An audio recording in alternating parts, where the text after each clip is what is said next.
Patricia Cedarquist is suing the father of her child, Dirk Spakovius, for storage fees. Patricia claims Dirk abandoned his property at her home. All rise.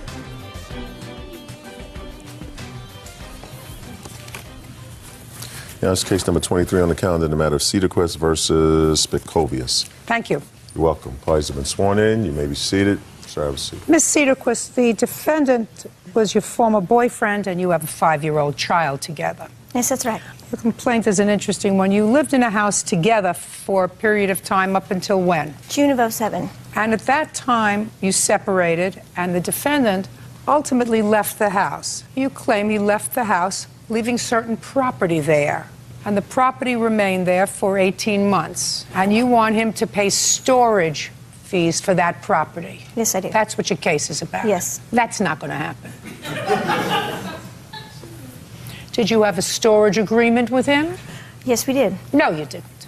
You never had an agreement that he was going to pay you for storage. As a matter of fact, according to the defendant, which I believe, the reason that stuff was left in the house, at least part of the reason, was the ownership of the house was in dispute, and there was some legal action with regard to who was going to get the house. Is that true? That's true. Was the house in dispute? Yes, it was. Fine.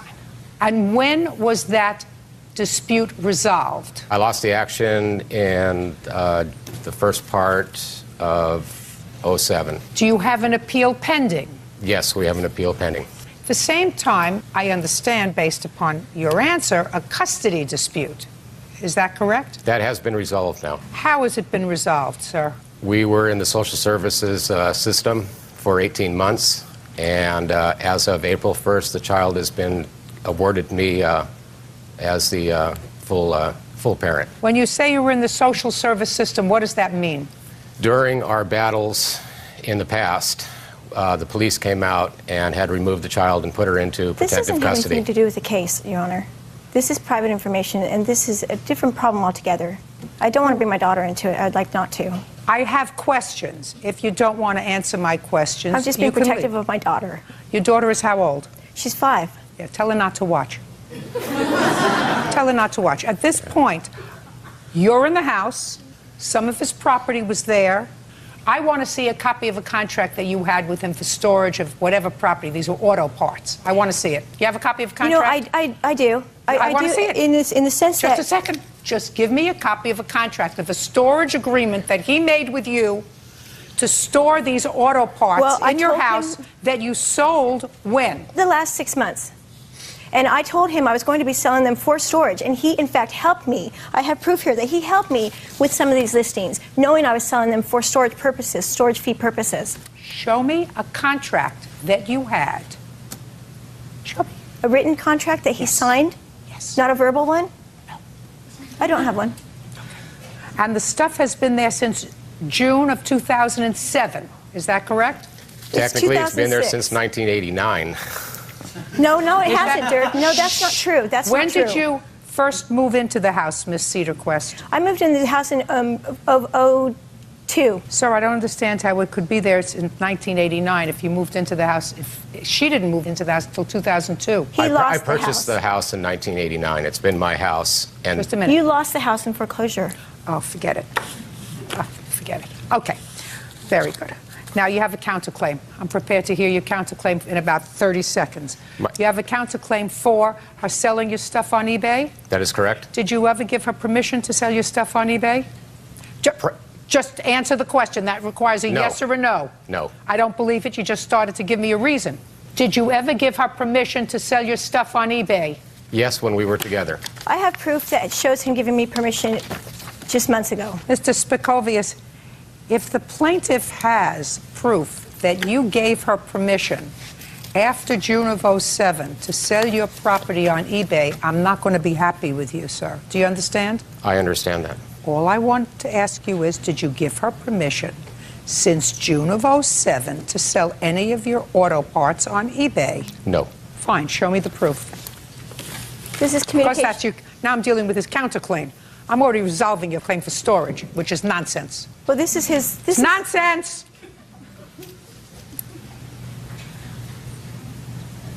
Did you ever write to her, be extremely careful, the bolts break easy, and it's easy to mess up the strip? Yes, take off the lights and sell separate. And that was written in May of 2008. Not in May 2008. No.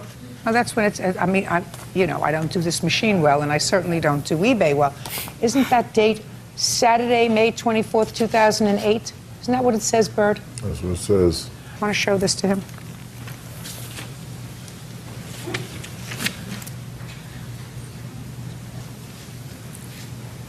May of 08 is after June of 07. Yes. Can I also understand. ask you to look at the pictures of of how much stuff there is? I don't care. You lived in this house together. You lived in this house as a couple. He lived in this house separately. You lived in this house separately. I gather there was some sort of ongoing dispute with regard to the ownership of the house and who should get the house. You got the house. He got the kid. That's the way it worked out. If you're not happy with that, that's too bad. But that's the way it is. You have a child who's 5. Start getting along with each other because you're tied to each other for a long time. If he has primary physical custody of this child now, in the foreseeable future, you better be nice to him and stop irritating him. And you the same, sir. Do you understand? Yes. Okay? You got to start loving your daughter more than you hate each other. And stop fighting over nonsense, Your Honor, like storage fees for auto parts. I have lived my Listen to me. whole life has been Listen to revolved me. around Hey, these parts. Listen to me. I'm not hearing any more about your stored auto parts. Do you Then they're understand? mine. Do you understand? Then they're mine. I understand. Perfect. Real cases, real people. Judge Judy.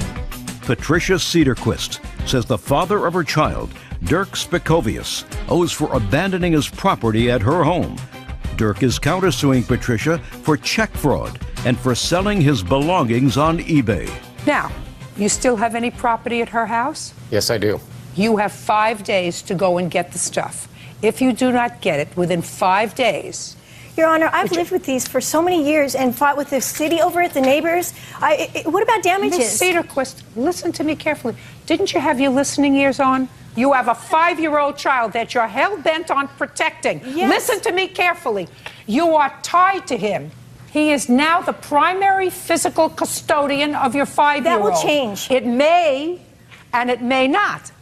And irrespective of whether it changes or not, both of you, based upon the fact that they gave him physical custody now, are going to have input in this child's life. And if a court finds that you're going to impede that, no court will give you custody of a child. I wouldn't give you custody of a child if I felt for 1 second that by giving you custody of this child, she was going to be deprived of her father. And that's the sense that I'm getting from you, Miss Cedarquist. That is the sense that I'm getting from you. Put your listening ears on. You gotta love your child more than you hate each other. He's gonna come within 5 days and pick up all of his junk. And whatever he doesn't pick up with a marshal within 5 days belongs to her. I gave him so many opportunities. Hey, I'm speaking. Don't you get it? Yes, I do. Do you understand? Yes, I do. Whatever you don't pick up now In 5 is days. hers. Now, based on this that you can't explain to me, that suggests to me that you lied to me when you said that after June of 07, she never had permission to sell any of your stuff on eBay. Correct. So if she sold any of your stuff on eBay for whatever costs, I'm dismissing that part of your counterclaim. Do you understand? Yes. Now I'm going to get to this other part of your counterclaim if you still want to pursue it. Yes, I do. Go ahead. During our breakup, she stole a checkbook and proceeded with check fraud. You broke up in June of 07, Correct. and she stole your checkbook.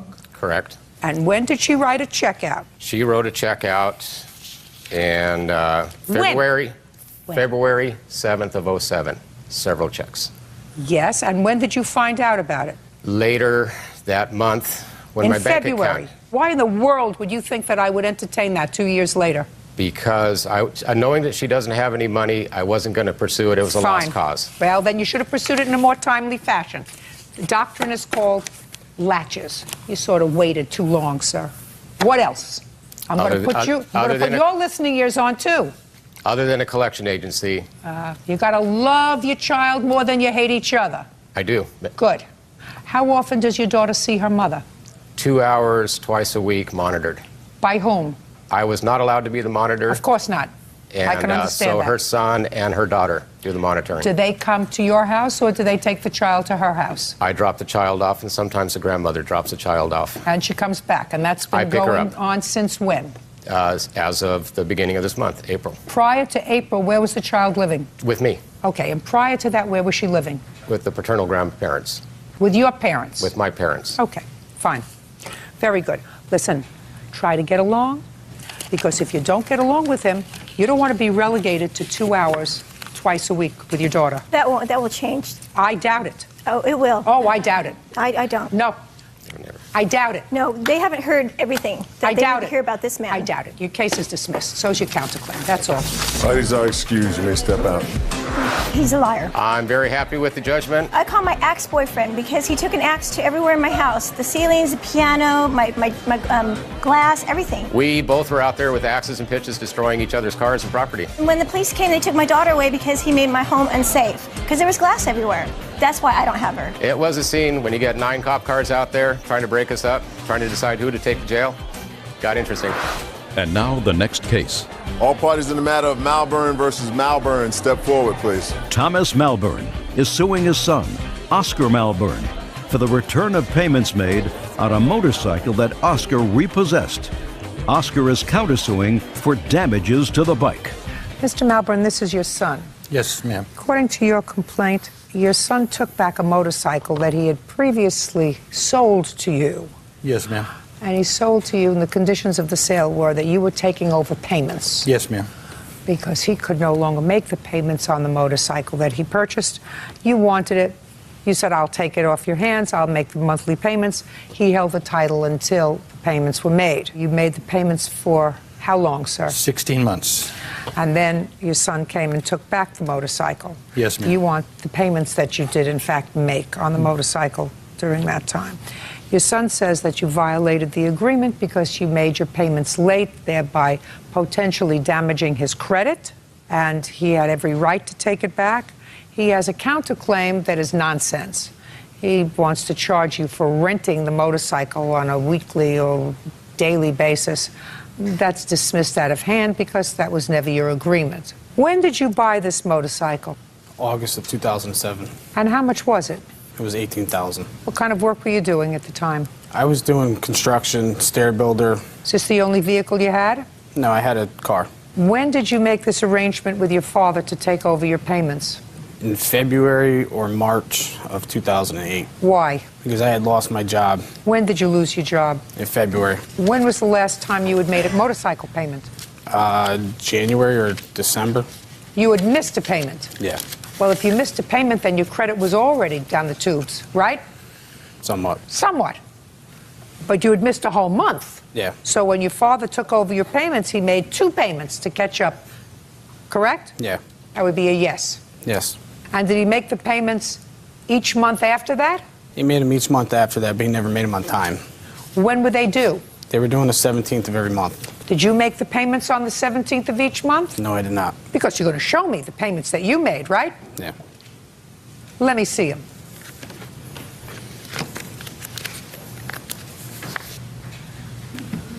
You have your checks? No, I do not. I made it off all through the phone. When did you take this bike back from your father? In March. How much had you paid for the bike? I paid from August to December. So you paid for 5 months, Yeah. and your father paid for 16 months. Yeah. Where's the bike? In my garage. You have to give it back to him. No. Oh, yeah, you do. No. Oh, yeah, you do. You have no defense because the only defense that you presented to me was that you took the bike back because your father made the payments late, thereby jeopardizing your credit. In order for you to be able to establish that he jeopardized your credit, you have to have some credit to jeopardize. You already damaged your credit in December 2008 when you missed a payment. And then, according to your own statement, you made your payments late. So what difference does it make if your father made the payments late or you made the payments late? No, I made my payments on time. Did you? Show me you made your payments on time. You can't. And you made a contract with your father. And the contract with your father was he was going to make the payments on your motorcycle, which he did for 16 months. And at the end of that period of time that took into consideration the entire loan, the title to the motorcycle would be given to him because that was your contract. He actually owned it. It was no different from you were acting as a car dealership. I'm holding the title till you make your payments. As soon as you finish your payments, I'm going to give you the title. That's what you did. You have a written contract with your father? Yes, ma'am. Let me see it. He has. Your Honor, Can I have the contract, but he doesn't. I want to see the contract. As to whom it may concern, I am selling my Harley-Davidson to my father, Thomas. He will be making the payments on the motorcycle. However, the loan will remain in my name. I am releasing any and all claims of ownership to this motorcycle permanently. And you signed it. He gets the motorcycle back. No. Oh, yeah, Marshall's going to come and take it right from your house. Your Honor, What? the motorcycle is in his name. The loan was taken out in his name. So Yeah. legally, the motorcycle is his. Are you on his side? I'll dismiss No, your Your case. Honor, I'm not, You but- either have two choices. Either I dismiss your case or you go get the motorcycle. You have a valid contract. No, I'm just looking for the money Sorry, back. you have a valid contract. He permanently released to you any claim of ownership of this motorcycle. This, in conjunction with an order from me, could be presented to a marshal, and you can go and get the motorcycle. Do you understand? Yes, ma'am. And there was also a And verbal the contract between there the two can't of be us. listen to me. I want you to listen to what the law is. The verbal contract cannot be admitted if there is a written contract. You cannot modify a written contract with a verbal one. Do you understand? Yeah. Nothing in this piece of paper says that the loan has to be paid on the 17th of the month. It says that you permanently relinquish any claims to ownership of the motorcycle. That's what it says. That's what I'm holding you to. You signed it. We'll prepare the order. Thank you very much. Case is over. That's case number 559 on the calendar in the matter of Howie versus Rebels. Parties have been sworn in. You may be seated. Sir, have a seat. Mr. Howie, how long have you and your wife been married? 4 years, going on 5 years. And you have one child? Yes, ma'am. How old? Our child is 4 months old. Defendant is your former girlfriend. You have a child with her who is now 12 years old. Is Yes, that ma'am. right? Yes, ma'am. You and your wife get along? Yes, very much. You may have to tell her to butt out of your business. That's going to be a hard thing for you to do. Yes, ma'am. But I read your complaint, and that's eventually what you're going to have to tell her to do. Butt out. Because this is your complaint, which I have a sense that would not have been brought were it not for your wife. You were moving from one location to another. Yes, ma'am. The defendant moved into your old place. Is that right? That's correct. And there was some furniture there. According to your wife, because she wrote the complaint, you loaned her the furniture, said you could use it. And then you left and you moved to your new location, where you still reside. Yes, ma'am. And you also left the cable on in your name. That's correct. In Kristen's name, my wife. And she said she would take care of switching it over. You eventually did switch it over. And there was a cable bill for a couple of months. How many months? It's 2 months. Which is how much? $367.57 from the collections. Right. From collection. From the collections now, because now it's Okay. in collections. Some of that was her bill. Don't speak!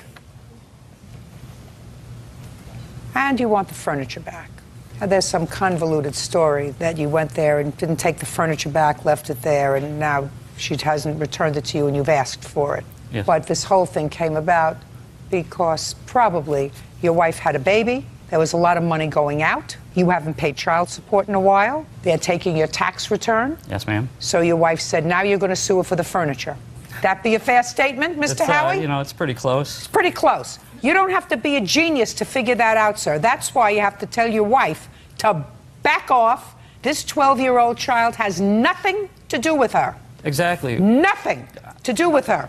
And anything that's done, since I assume that for 12 years or 11 years, before you got involved with her, before you made another baby with her, everything was okay with Miss Revels and your child. Absolutely. You enjoyed a reasonable relationship. You even asked her to move in. There was no animus for a very long time. No, I'm not saying that. This has nothing to do with my 12-year-old daughter, though. This has to do It with... has everything to do with your 12-year-old daughter, sir. You go to court, when you haven't paid child support because you have a new baby? Well, I will pay mine. And you have new responsibility? Before you had a new baby, a new responsibility, and a new wife, you paid your child support when you were supposed to. You did what you were supposed to. You lived close to your child. Yep. You know, I could write this book even though it's not in here, Mr. Howie. Oh, listen. I've been in family court for a very long time, sir. That's what happened. You had a wonderful relationship with your child. You had a decent relationship with the defendant. You paid your child support when you were supposed to. You decided to have a new life. You married this lady. You and your wife decided to have a new child. And then all of a sudden, new wife says, money's going out. That's not fair. Your Honor, I mean, with all due respect, she owes the money. The cable bill's that in has my nothing name. to do with Listen it. to me. I'm not talking about the cable bill. I'm talking about the furniture. The cable bill she knows she owes, right? Yes, you're right. So she doesn't owe me for the furniture because I owe her child Mr. support? Howie. I mean, she can't Mr. have Howie, both, right? I don't think she agreed to buy the furniture.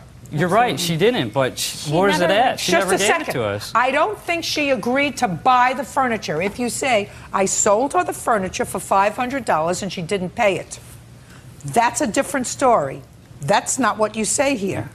And what I'm trying to tell you, Mr. Howie, is you're going to have to tell your wife to back off, that it's none of her business. Well, the furniture was my doing. That's me. It's my furniture. You can't have it back. Well, shouldn't I You be can't have compensated? it I don't back. want it back. I just want to be compensated You're for it. not going to get compensated for it.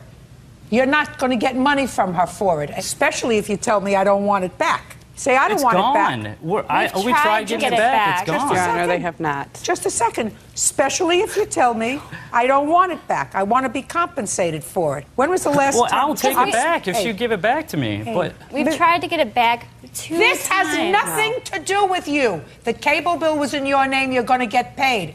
Other than that, it has nothing to do with you. This 12-year-old has nothing to do with you. I'm not following the relevance of my daughter in this. That's because you're a moron. Okay. Okay. That's because you're a moron. If you're standing on one side of a counsel table and the mother of your child is standing on the other side of a counsel table, that's not good for your child. Exactly. You don't get that. And if you don't get that, you're a moron. Okay. Now you get it. Sure. And if you didn't pay child support because according to your wife, let me read you what she wrote. Due to our financial stresses, John got behind in his child support payments, and the government is now keeping our tax refund that we would have received in April of '09. That's what they're supposed to do. Right. They're supposed to keep your refund if you get behind. Why did you get Exactly. behind, Mr. Howie? Because she had been taken off of work because of her pregnancy. That's not her problem. I agree. Just a It's not second. her problem. That's not her problem. That's not your 12-year-old daughter's problem. You're right. That you made a new baby. If you can't afford to have 2 children, only have 1. And if you can't afford to have 1, you don't have 14. Do you understand? Yes, ma'am. I understand. Actually, It's very nice to want to have another baby. You don't have another baby unless you can afford it. And one of the things that happens when you have a baby, the mother sometimes has to take time off from work. She doesn't feel well. Sometimes she takes maternity leave. You don't have 2 incomes anymore. And all of a sudden you have to make choices. And the choice that you made was not to send your 12-year-old daughter child support. That's unacceptable, sir. And because you got PO'd, because they advised you that your tax return was being No, paid, it you're had not nothing to getting do your with it. furniture Actually, it back. had nothing to do You're with it. getting, your wife is getting her cable bill paid because that you owe her. So she gets to keep all my stuff and get her child support? I mean, can't we have an equilibrium here? Your Honor. Yeah, Can you it be just had an balanced? equilibrium. I made you an equilibrium. If you don't understand it, that's your problem. Put your So hand down. She gets the world and I get Put your nothing. hand down. Real cases, real people. Judge Judy. John and Kristen Howie claim the mother of John's child, Leela Revels, owes for a cable bill and for the value of missing belongings. Mr. Howie, how much do you pay in child support? $266 $266 a week? a month. A month. Let's figure that out. Which we never get. Get him out of here, please. He's useless. Okay, Mr. Howie, let me tell you what your super generous child support to your daughter generates. $8 a day. I don't feed my 2 dogs on $8 a day. You get it? Yeah, I get it. You get it? You don't pay child support for this child. You pay a token of what it costs to raise a 12-year-old. You can't buy a pair of sneakers and a pair of jeans and an outfit to go to school. You can't feed a child for $8 a day. So your $8 a day is a token. What it says is, I know I'm your father, and I know I can't support you adequately, but I have to do something, so here's my $8 a day. Do you get it, sir? I understand what you're saying. And you don't even pay that. You have some gall standing there. You really do. You have some gall standing there, and I'm telling you there's going to have to come a time when you're going to have to find yours and tell her to stay out of your business. Do you understand, Mr. Howard? Yes, ma'am. Go looking for them. We understand each other? You get your $367 for a cable bill. Period. End of discussion. Goodbye. Parties are excused. You may step out. She painted a pretty ugly picture, you know, the judge did, but I mean, it's her ruling, so we got to go with it. Maybe he'll start paying some child support. I understand I owe her a lot in child support, and I do plan on paying that back. We tried to get the furniture back a lot of times, but it was never there for us to get it. It's all there. We're still sitting on the couch to this day. They lied and said we didn't even try to get it. I didn't even know that was a problem until not too long ago. It's all said and done, so let's just, you know, have a short memory of this incident and forget about it. I would hope, you know, we all could get along, and I hope this doesn't, you know, affect anything. And now the next case. All parties in the matter of Byers versus Byers, step forward. James Byers is suing his son, Gabriel Byers, for the return of money he gave him for safekeeping. Mr. Byers, this is your son. According to your complaint, several years ago, you left some money in an account for him that he was just sort of keep in case of emergencies. It's your claim that that was $5,000. You want your money back. Your son's defense to that is you told him that he could replenish that account whenever he had extra money, right? Yes, ma'am. Okay. I have a few questions for you because I found some things interesting in your complaint and some things interesting in your answer. First, Mr. Byers, show me where you got the money from to put in an account in your son's name. From working. No, show me the account. Where you got the money from, transfer, whatever. There you have the cashier's check and a copy of the canceled cashier's check. And that was in November of 2005. Right. And did you have any formal agreement with your son in writing with regard to this money? No, I didn't. Now, I've read in your son's answer that you and his mother were divorced. Yes, we are. And there were 2 children. There are 3. 3 children. And there was a period of time when you were in substantial noncompliance with a child support order. Is that correct? That's true. And that arrears had accrued for at least 2 of your children. A daughter, is that correct? That is not correct. A son. Just a son. I'm quoting your son's answer. He was trying to get a job at the time, and I told my mother that he had changed, and now that I was grown, to let it go. She signed off on approximately $60,000 that he owed her. My mother called me very upset over his second attempt to get his back child support cleared again, and I had had it. So is that for the same child, sir? I really not an don't know. answer. I really don't know what he's saying there. Well, I have no I'm idea. asking you questions, sir. In what year did you have your former wife sign off and say she no longer wanted to collect $60,000 from you in back child support? In what year was that? I have no idea. What year, sir? Sorry, I don't remember exactly. Well, figure it out as closely as you can. Otherwise, I'll call your mother. It was 2004, maybe. So it was about the same time that your father gave you a check for $5,000. Is that correct? That check came some years later. No. That check came in 2005. Okay, then the child support thing happened maybe a couple years before that then. Who was the child support for? The child support that was signed off on was for myself and my brother. How old is your brother? He is 40. And when were they coming after your father for this back child support? Or was your mother coming after him for the I guess back my mother child? was coming after him about it. And she signed off on it? After I talked to her about it, yes. Right. And then you got a check for $5,000 from your father? Yes, I did. Why do you think that your former wife signed off on $60,000 worth of back child support? Your Honor, I have no knowledge of her signing off on anything. Was she pursuing child support from you, sir? Did she have a case, or was she proceeding with a case to try to recoup the child support that you owed her? I simply don't know. I Well, have your no son idea. knows, and she would know. She's a simple phone call. She didn't sign off, as far as I know, on any $60,000 worth of child support. Child support in any amount. Not that I know of. She Well, told me that explain- she had. She told me she had signed off, let's say in '98 or something like that. Wasn't and then 98. I began to get notices of child support. I go to her and I ask her, I said, "What is this?" She told me you had signed off. She said, "Well, give me the notices and I'll take care of it," and then didn't. So I don't know anything about any sign off, period. All right. Now you're going to tell me the story so that I can believe it about why you gave your son a certified check for $5,000. I simply gave it to him for safekeeping. I want you to explain to me why a certified check, sir. Well, so I could have a paper trail. You have a paper trail if you have a regular check. You have a canceled check. You have the same check that you do if you have an official check, sir. Well, I felt a certified check was the thing to do. When was the last time you gave your son a substantial amount of money? Well, I've given him money, and he's run into rough spots before, and I've given him money before. Only fair. You didn't support him as you were supposed to when he was growing up, so you made up for it now. Only reasonable. I'm trying to understand what money before had Just he a given second. Well, me? it doesn't make any difference. Does anything that I say sound as if it's hurting you, sir? Does anything that I'm saying No. in this case sound as if I'm hurting you? No, ma'am. So what I'm saying to you, Mr. Byer, is the money that you didn't pay for his support when he was growing up, if you threw him an extra couple of dollars or an extra couple of $1,000s when he was in need as an adult, so what? It was money that you owed anyway. I owe his mother money, not him. You don't owe his mother money anymore. I owe his mother money. When was and the not last him. time you gave his mother money?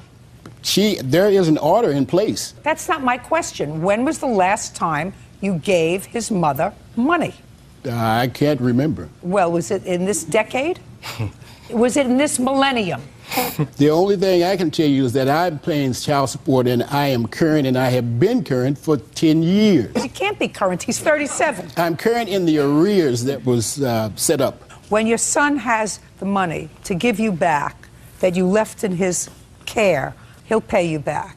Can you give him back any money now? No, ma'am. I left the money with him simply for him to, as a keepsake for me. As a keepsake. And Actually, as a he keepsake. would run into... Mr. Byer, I never heard such a ridiculous story in my life. And if you and your son have an agreement, and your son says that you have an agreement, I don't know why he said it. I'm not exactly sure, because I think if my common sense dictates to me, there was sort of a quid pro quo, that your son got his mother to sign off on this child support, and in exchange he got the $5,000.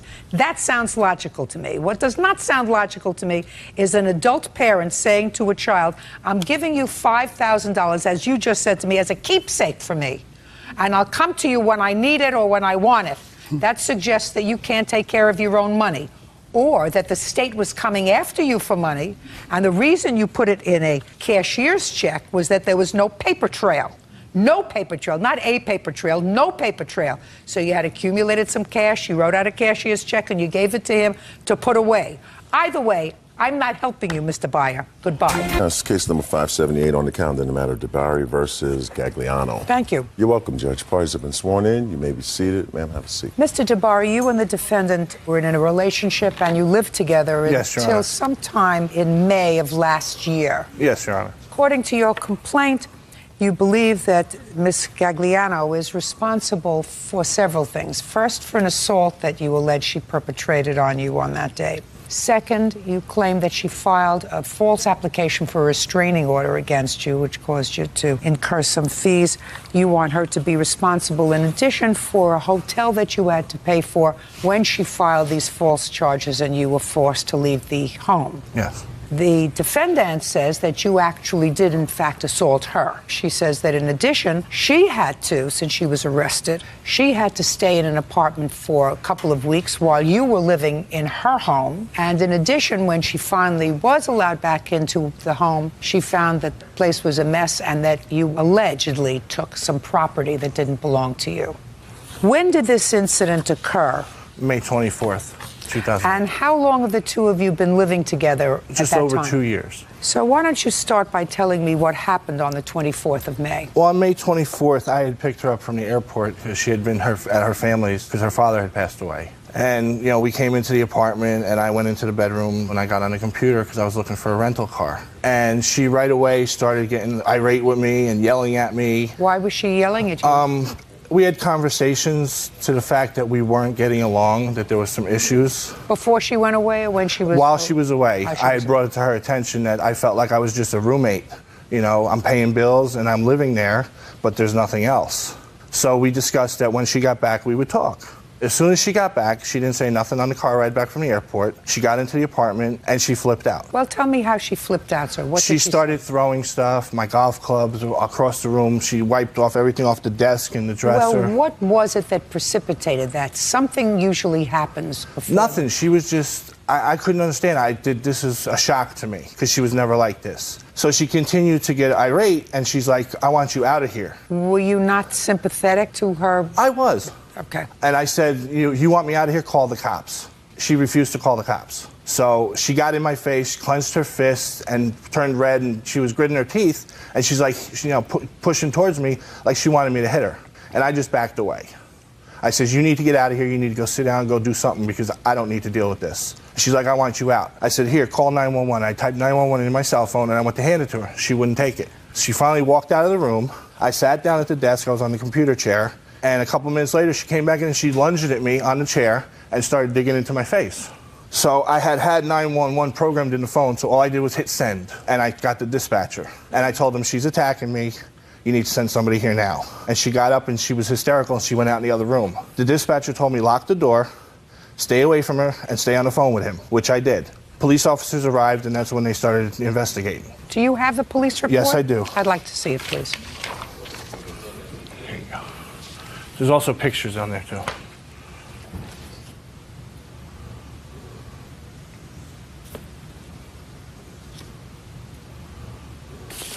All right. Why don't you tell me your version of the events, please? My version is that I was with my mom because my dad had passed away, and I was there for a month from April 9th to May 24th. During this time, I received a phone bill, and I noticed he was calling this, making outgoing and receiving ingoing calls from this same number.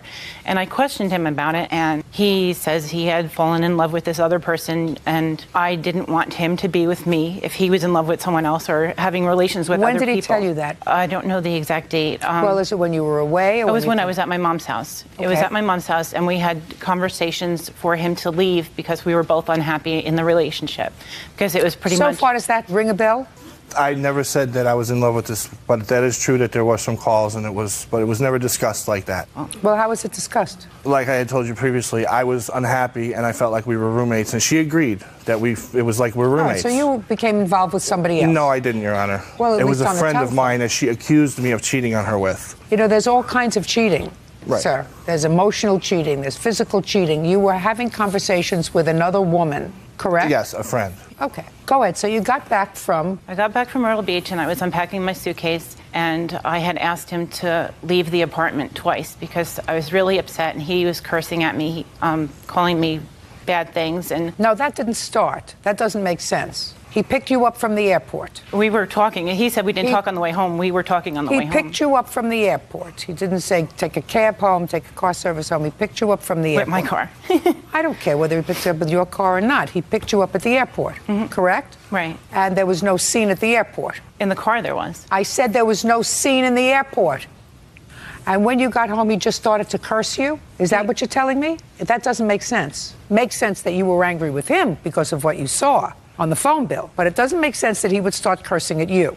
Well, because I told him I didn't love him. We had discussed that we wanted to separate, and I had asked him to leave, and he said no, and he became very violent. Well, tell me what he did. I went over to the desk to get... Make sure it's consistent with this police report. I went over to the desk because I saw my car keys on there, and I didn't want him leaving with my car. I should have just let him leave with my car and reported the car. Don't tell me what you should have done. Just tell me what you did.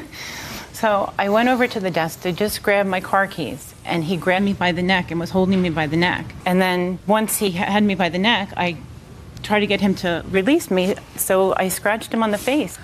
Police officers said, I observed Michelle's neck and did not see any marks or any form of injury. At the headquarters, Michelle stated that Joseph slammed the door in her face and injured her back when he jumped on her. Michelle made no claim of these actions when Sergeant and I were at her residence, and there were no injuries or marks consistent with her statement. He advised that while she was in the holding cell, Michelle did not confide any information that she was in fear of Joseph.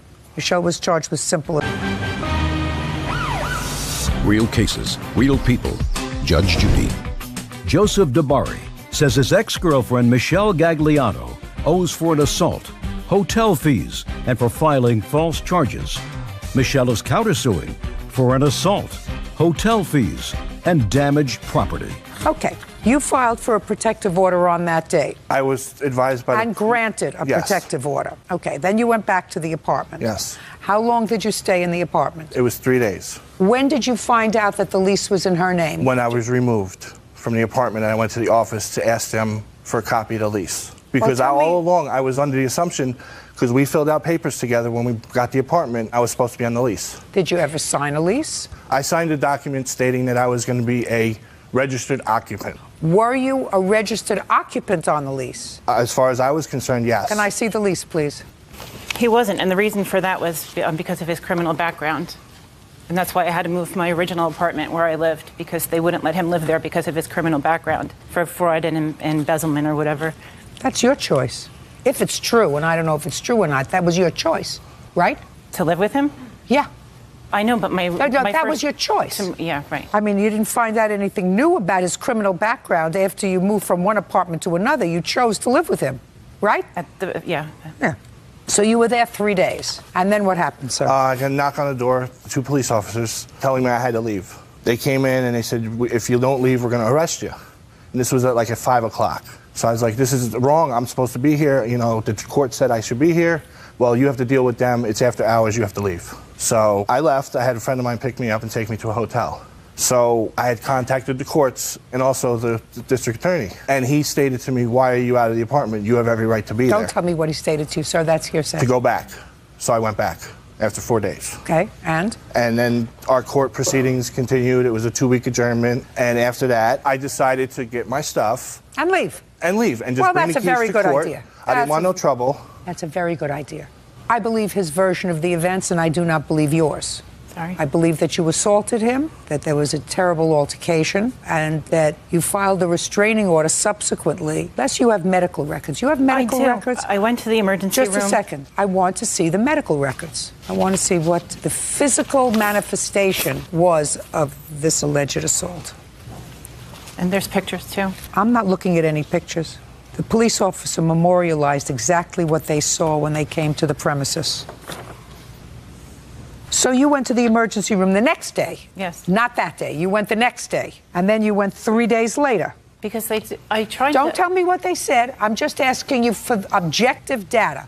You went the next day to the emergency room. And then you went 3 days after that. I'm just reading the records. It was a holiday weekend. Don't tell me what it was. And I tried to do it that day, but they told me I couldn't. Don't tell me what they told you, madam. That's hearsay. You can always go to the emergency room. I mean, for me to, I tried to file a... You can always go to the emergency room. No, I know that. I'm not... I just made a simple statement. The simple statement was you went to the emergency room the next day. Yes. Who took the photographs that you want to show me? I did. I took them in the hotel room because I had to stay at a hotel for 11 days. And I took them before I went to the emergency room. On what date? On the 25th of May. I want to look at them.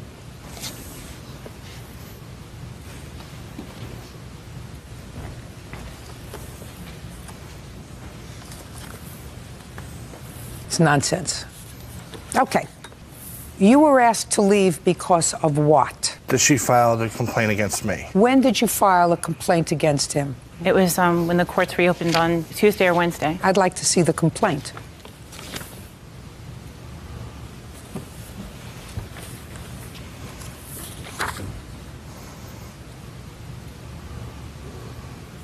You give so many different versions of this event. To the police, to the doctors in the hospital, in your application for a protective order, and to me.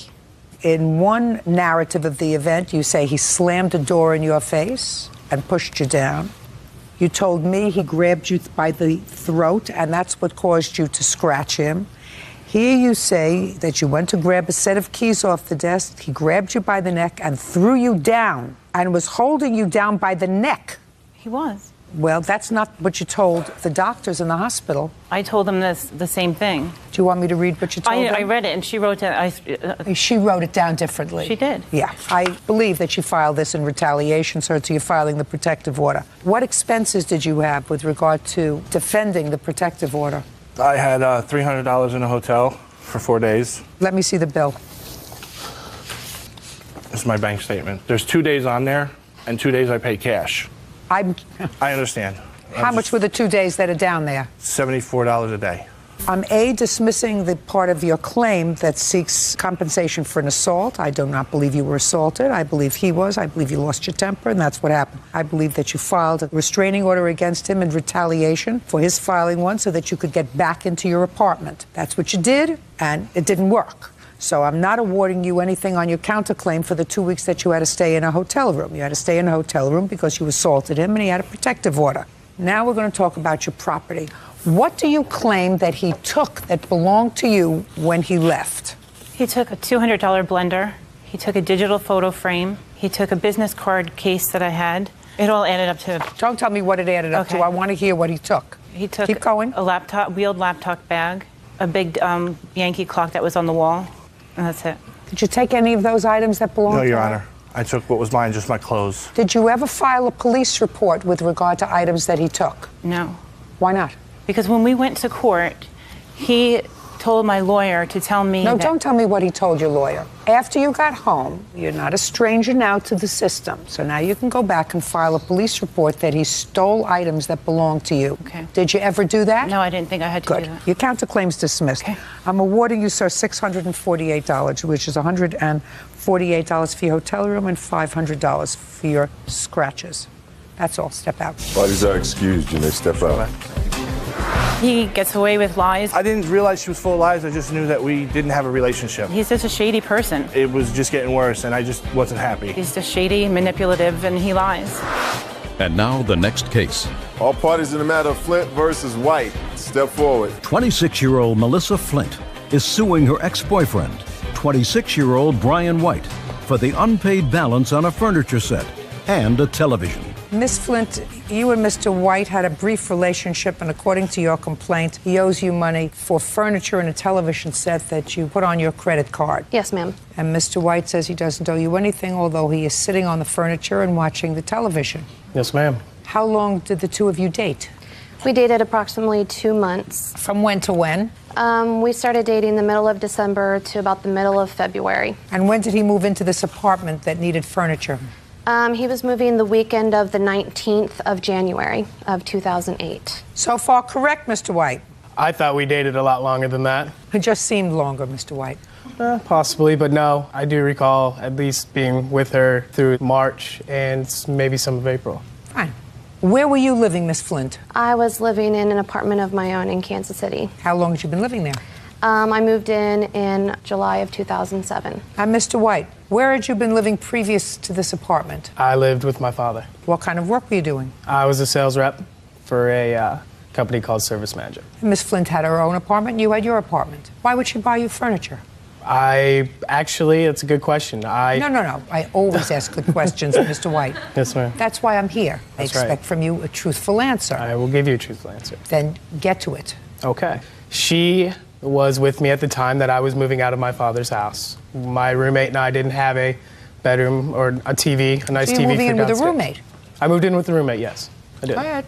Anyways, as we got down to it, we were beginning to move in. I still did not have a TV or a bedroom set. She was willing to... No, not she was willing to. I want you to tell me how it came about. Well, I asked her if What did you ask her? If she would help me purchase a bedroom and a TV. And what did she say? She said yes. And what did you say? I said I would help make payments. Then why are we here? Because at the time we were together... No, don't look down. Then why are we here? Because at the time when we were together, she said she would help make payments with me. At the time that we broke up, I found out that she was with her ex-boyfriend. Who cares? I stopped making payments. On what theory? I looked at it as a gift. He has really no defense to this.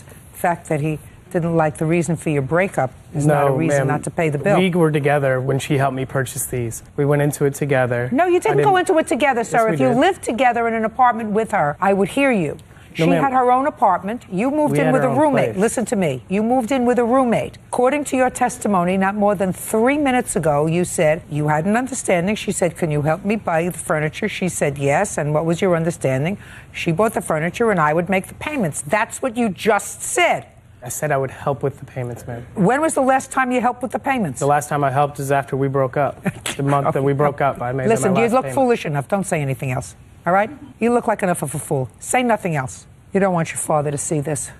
$2,158. Judgment for the plaintiff. Thank you. That's all. Yeah, it's case number 17 on the calendar in the matter of Fitzgerald versus Kolonowski. Thank you. You're welcome, Judge. Parties have been sworn in. You may be seated. Folks, have a seat. Are you Derek? Yep. Yes is the answer. Yes, Your Honor. Sit up and look as if you're paying attention. Up. Sit up straight. Look like you're paying attention to me. You look very bored. Straight. All right. That is. Would you believe that these two women are actually fighting over this? Ladies, get it! Why in the world would you, for any reason, go after each other over a guy? She went after me. No. She went after me, she went after me. I don't get it. And now that I see it, I for sure don't get it. You'll get it once I explain Now, it. listen to me. You made a baby with him? Yes. And you were living with him? Yes. Are you still living with him? No. Are you living with him? No. You see what happens? The only thing you got is a baby. And damaged property. No, no, no. The only thing you got is a baby. She's Damaged almost property 9. goes away. Yeah, I have a daughter that he doesn't care about. That's right. No. That's just a second. I mean, it's a good lesson. Would you ever let your daughter hook up with somebody who wasn't ready to commit to you? No. No, of course not. How old are you? I'm going to be 30 this year. Is this your only child? Yep. Okay. Your lawsuit says that at some point you got into an altercation with the defendant, she got into an altercation with you, and she damaged your car. She says that you started it, you damaged her car, she's got a counterclaim. That's what the case is about. Right. And my boots. So, I deal with it.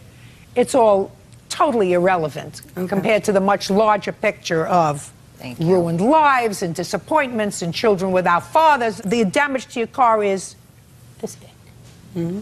The two of you used to be friends, right? All right. So, when did this incident occur with the car? March 3rd, 2009. Put your hand down. I'm sorry. Go. On March 3rd, 2009, Derek Zazeta, my daughter's father, was working on my car in his neighbor's driveway across the street. Just a second. He's working on your car, so you had a reasonable relationship with him. Yes. And you called him to come to fix your car? My whole exhaust system fell. I'm just that requires a yes or no, not an exhaust. You called him to come and fix your car? Yes. When did you call him? The night before. And when did he show up? The next day. In the morning? Yep. Yes. Yes is the answer. I know. What time in the morning? It was before noon. And where was he living at the time? I was at my friend Lori's house, and he lives kitty corner across the street from her. Now, what were you doing at your friend's house? I went over there because I couldn't go to his house because Christy was there. Why didn't he come to your house? Because all his tools are in his friend's garage across the street. So that's okay. He said, bring the car over and I'll take a look at it. Yes. Where do you live in relation to I was this? living with Derek in November of 2008. Listen to me. I didn't ask you. Listen to me. Sorry. I have questions. You answer the questions. Yes, ma'am. Don't go beyond the scope of my question. If I want you to go further, I'll tell you. Otherwise, just answer the questions. On March 3rd, 2009, where were you living? I was living on Centerline in my apartment. Where is that in relation to where Derek was living and where her friend was living? I was staying with him off and on. Were you Just staying the night. Shh. Were you staying with him on the night of March the 2nd? Yes. Okay, so you were at his house? Yes. Were you at his house the night before when he got a call from Miss Fitzgerald to fix her car? Yes, Your Honor. And I assume that when you were at his house and he got the call, you were annoyed. No. I do not have any problem with him fixing her car because they have an understanding with the daughter thing. So just a second. Put your hand down. So you had no problem. So you slept together that night and the next day he left to go over to fix the car. Yes. And Did the you have any incident did words in the not- morning with him? Yes. What did you have words about in the morning? He was going across the street to fix Katie's car, and I went back to sleep. When I meant words, I meant unpleasant words. No, there was no unpleasant words. Nothing. Nope. Okay. So now he went across the street to fix her car. Correct. Go. She's lying. Nope. I don't want to hear she's lying. I wanted you to tell me the story. Okay. Now he comes over at noon to fix your car. Okay, he came over to weld up my exhaust system, and when he came in to tell me it was done, she was in my friend's driveway, and as I got in my car... She was in your friend's driveway. Yes, Derek, in her car. Derek, my friend Angela, and myself got in my car to pick up my daughter from school, and she got mad. Don't tell me what she got mad. Don't tell me well, mad. she blocked the driveway, wouldn't let me out, so I had to go over the curb to get out of the driveway. And on the diagram over here, it shows what happened after that. Just a second. It's news to me. What time was this? He came over a little before noon. This was about 1 or 2. It was 3:30. It was not 3:30. It I have the was. ticket. I have the ticket Hey, from don't- 5:11. Don't. It's not 5:11. If it's not 1, 2, 3, 3:11. I'm going to throw you out. You're going to get thrown out. And you right after her. Sorry. I have the ticket. I don't care what you have unless I'm asking you a question. Yes, ma'am. How old is your daughter? She's 8.5. And what kind of school does she go to that gets out at 1? I'm speaking. You let me finish. What kind of school does she go to that lets out at 1:30? We were actually going back to my house first, then we were going to pick her up from school. What were you going back to your house for? Just to get away from Christy. So Derek and I could spend time. So it was a lie that you were going to pick up your daughter? No, we were No, it was a lie that you were going to pick up your daughter. You weren't going to pick up your daughter. You were going back to your house so you could spend time with Derek. That's what you started to tell me. I wasn't spending time with Derek. Who he was? wanted to spend time with his girlfriend that he was trying to get back together with, Angela. Fine. So what you were I didn't doing, mean to hey, lie. I'm speaking. Okay. So you were facilitating him spending time with his girlfriend? Yes. X. Great. We all deserve each other. Real cases, real people. Judge Judy. Katie Fitzgerald claims former friend Christy Kolonowski purposely rammed her vehicle during an argument over a man. Now, she's blocked your car because she's been with him the night before. Excuse me, I have to put my glasses on and take a better look at this. He's not worth it, believe me. You're telling me? He's not. So what's happening, Ms. Fitzgerald, is you know that the defendant was at his house the night before. You know that they slept in the same bed probably the night before. And he used to be your boyfriend, father Years of your ago. child. Let me just understand this. So you called him to come and fix your exhaust system, and you were facilitating. You know what that means? You were making it easy for him, used to be your boyfriend, currently her boyfriend, to get back together with this person by going back to your house to spend time with her out of the eye shot and earshot of this defendant. Yeah. I just want to know what's going on. And it is your claim that she got angry and she blocked the driveway. And then what happened? Are you asking me? I am asking Then you. I backed out of the driveway over the curb, and in the diagram, if you would like me to explain the diagram, I would. But I don't need you to. Just Okay. tell me. I backed out of the driveway. There's skid marks. I have pictures of skid marks on the Just street. tell me. You backed out of your driveway, but you couldn't get over your driveway, so you so took I went over the I'm curb. speaking. So you took the car that he just fixed and you went over the curb with it Had no to choice. get away so that he could have some private time with her. And then... I'm getting this right? Yes. You're taking your car. What do you do for a living? I don't work. You have to work. I'm If you- disabled. You're not too disabled to get behind the wheel of a car. No. but Drive I don't- over a curb. I didn't want to hit her car. I had to leave, though, because she was going crazy. You didn't have to leave. She's going crazy. You go in your house. You call 911. You say someone is blocking my driveway. Hey, I'm not talking to you. I know, I'm so sorry. Because it's just. You call a the lie. police. We did Your call the police. counterclaims dismissed. I'm sorry. Counterclaims dismissed. Now we're going to continue. Now you got it? Good. That's what a normal person does. Now, do you have a psychiatric disability? No. Well, if you don't have a psychiatric disability, and I'm not going to Right. ask you what the nature of your disability is that prevents you from working. It's post-traumatic stress. That would be a psychiatric disability. Oh, okay. Well, I'm sorry. I didn't know. I didn't know. Well, you should know. If the reason that the government is taking care of you is because you have post-traumatic stress from something. It was from a head injury. I'm sorry, Your Honor. I'm sorry. You should get a job. It would keep you out of I trouble. do want to get a job. You should get a job, any kind of a job. I do. It would keep you out of trouble. I want to work in the casino. It would keep you out of trouble. It would keep you from machinating and ruminating about stupid things. All right, so now you're going over a curb when you and, what's your name? Angela. And how old are you, Angela? 32. 32. What do you do for a living? I'm a painter. House painter or a Yes. portrait painter? House painter. But you weren't working, I assume, on this day? I was not. Go ahead. So you backed over the curb. Go. And I was going down the street, and she sped off behind me. I have skid marks. Sped off behind you and tried to hit me the whole way down the street. And then she was swerving around me, and she swerved to go around me and rammed right into the passenger rear of my car. And I have a picture of my bumper. I have an estimate for the frame that she bent on my car. And I got a careless driving ticket because we were both going we were screaming at each other. She jumped out and kicked my car. Just a second. So you were both screaming at each other, and you were both driving your car recklessly in order to get, because you both got citations. Well, they Correct? just didn't want to deal with it. Did you both get citations? Yes, we did. Well, I have a violation of driving on a restricted license because I was trying to leave the scene just to avoid conflict, and it was a cat and mouse down the street. I gather that that's exactly what it was. I gather that's exactly what it was. And when I went to go turn down Elsa, which it's not on the diagram, she cut me off, so that's how I got my front end clipped. And my witness right here, he's seen it all. I want to explain something to you. The person that I want to least hear from in this world today is him. Yeah, I know, Your Honor. I'm so sorry. You understand? I understand that. Now, I don't think that either one of you, based upon what you just told me, acted appropriately that day. I was just trying to get out of there. I packed. You didn't have to get out. She was waiting. You didn't have to get out.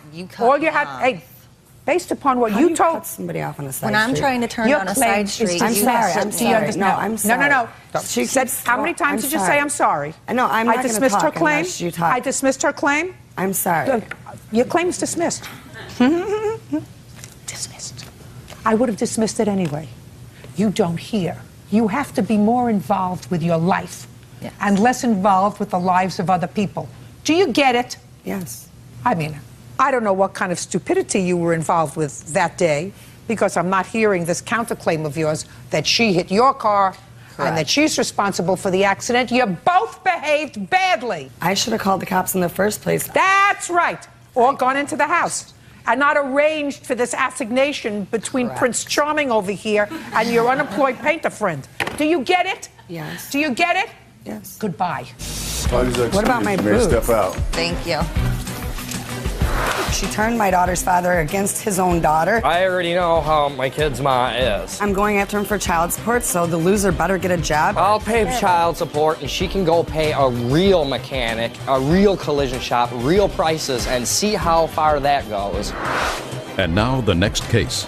All parties in the matter of Bourgeois versus Lesserson. Step forward, please. Carol Bourgeois is suing her former employee, Sarah Lesserson, for damage to her home, a broken cell phone, the cost to change her locks, and lost wages. Ms. Bourgeois, you hired the defendant as a personal assistant. Things didn't work out.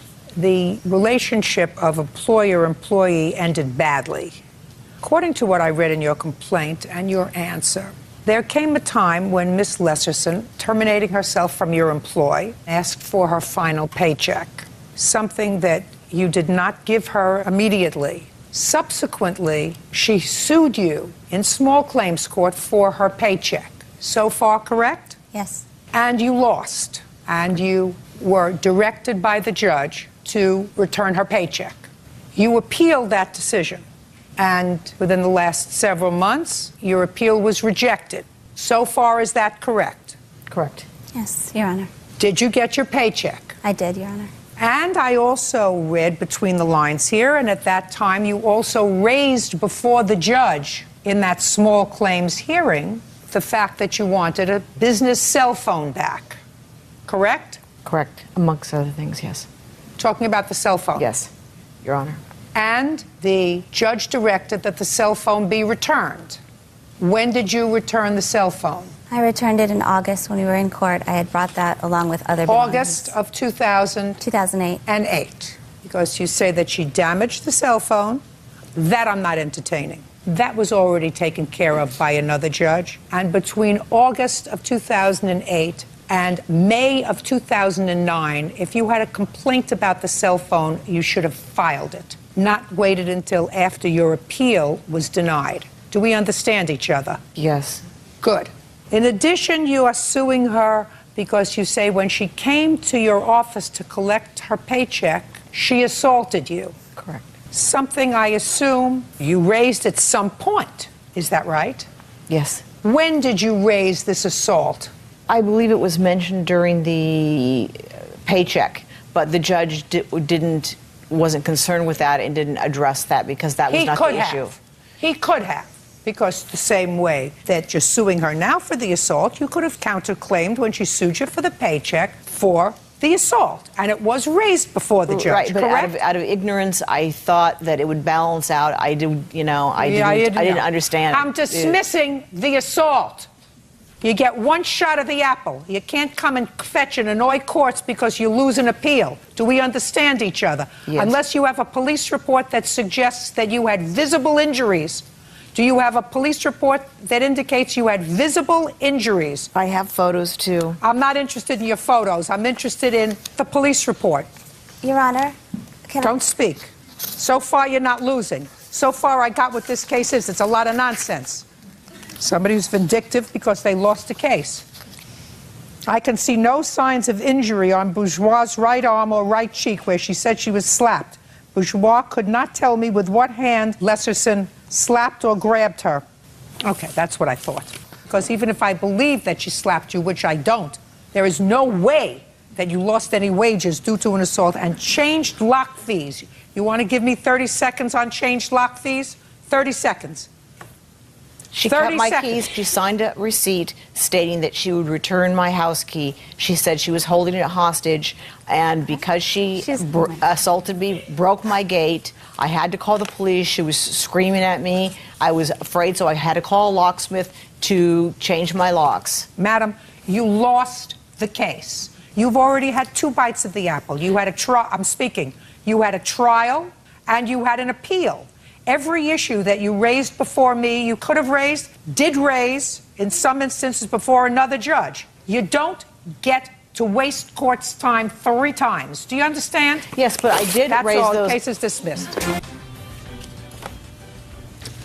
Yeah, it's case number 8 on the calendar in the matter of Montejano versus Martinez. Thank you. You're welcome, Judge. Parties have been sworn in. You may be seated. Folks, have a seat, please. Ms. Montejano, it is your claim that at a party where I conjure up in my imagination there was a lot of drinking going on, that Ms. Martinez assaulted you. You want her to be responsible for your medical bills and for your pain and suffering as a result of that assault. Ms. Martinez indicates in her answer that this was a case of self-defense. Yes. First, tell me, on what date was this party you attended? It was January 11.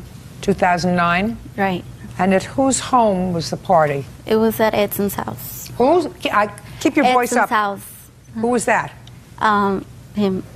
I mean, Nicole's The house boyfriend. is actually mine. You say it was at his house. Well, I didn't know she lived there. It was. You live there as well? It's my house, yes. Who owns the house? I do. And what was he doing there? He's my boyfriend. So you own the house. He lives with you. Mm-hmm. Who invited you to the party? A friend of ours. Who? I can't say her name, but we were invited personally to that party. What do you mean you can't say her name? Her name was Alexia.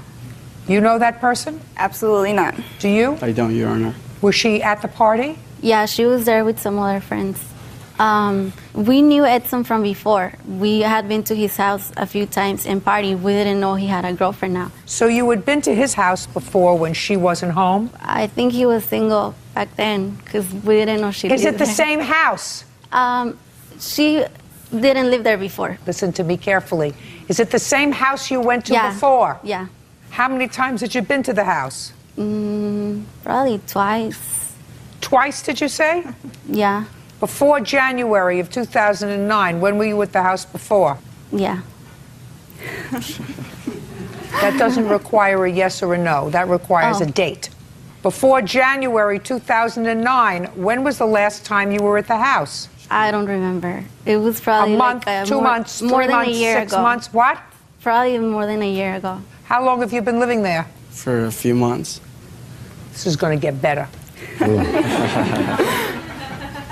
Okay, so January 11th, you were invited by some girl. Now, who did you see? Did you see her when you got there? Yeah.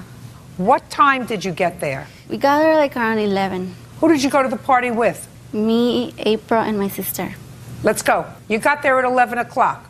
What happened when you got there? When we got there, we were dancing, and there was some girls already fighting. They were already fighting. I don't know why, because there was some girls dancing on their table, and I don't know why they were fighting, but they were fighting right in front of me. And we were about to leave, but then they calmed down, so we decided to stay a little longer. So we were just having a good time, partying. Even Edson came up to us and gave us a hug, and he was like, "Hey guys, how are you guys?" And we're like, "Oh, hey, what's up?" And he does that to everybody. Listen to we don't have a table. Quiet. How much drinking were you doing, and what were you drinking? I only had a mixed drink. What kind of alcohol were you drinking? It was vodka with like Sprite. Did you meet any guys there that night? Is not an answer. Did you meet any guys there that night? Yeah. Did you end up in the bathroom with one of them? No. For sure. Did you end up in the bathroom with somebody? No, he wanted to walk me to the bathroom, and I kept telling him to leave. I didn't ask you that. I asked you if you ended up in the bathroom with somebody.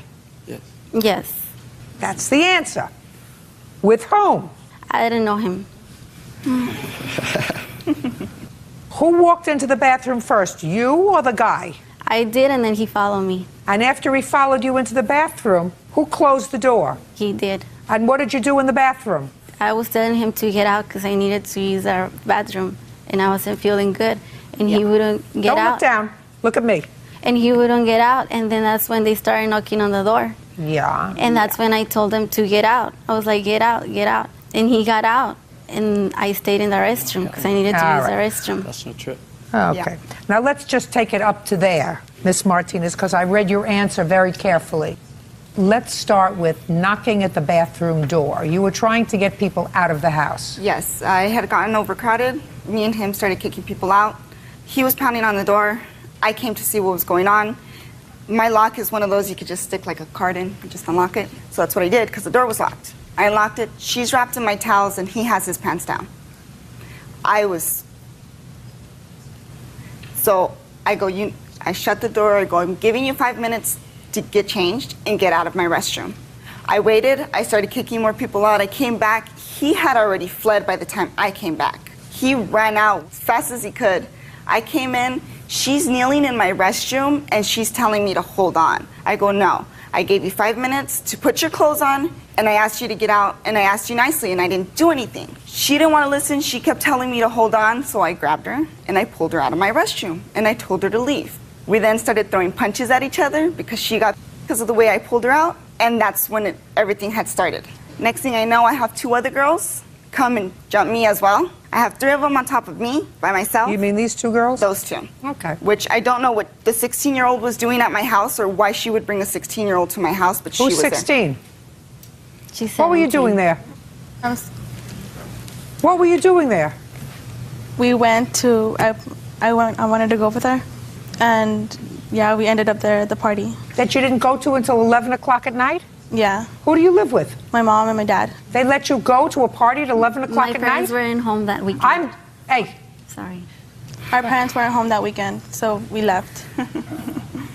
She just said she was at home with her parents. How many times do I have to tell you? Don't speak to me. Sorry, Your Honor. Don't speak to me sitting down, and don't stand up until I ask you. Okay. Understand? Yeah. Perfect. So your parents weren't home that night, or the whole weekend? Yeah. But you knew it was the wrong thing to do. Yes. Now you can sit down. Okay, go ahead, Miss Martinez. All 3 of them had a full grip of my hair, and I was trying to swing. I couldn't because they had me like literally bent over. And the first thing I grabbed was a bottle, and I swung. I didn't know who I was swinging at. I just swung. I got her. She still kept fighting, and both of them kept fighting. The guys had finally pulled us all apart. April then comes running back in. He steps in the middle of us because she's getting ready to hit me. And she's hitting him, trying to get through him to me. And then that's when more guys come, get her off of him, take her outside, and ask them to leave. How many people were drunk that night? I'd probably say 95% of the people that were there. And that would be including you and including her? I wasn't, because I was actually watching everything that was going on. Because I'm the owner of the house, I was just kind of patrolling. However, at the end of the night, when all the fight had happened, her sister actually came up to me and said, I really apologize for my sister, but she's really wasted. That is not true. Shh. Are you speaking sitting down? Don't get up, I didn't ask you. Not a shouting match here. This is a courtroom.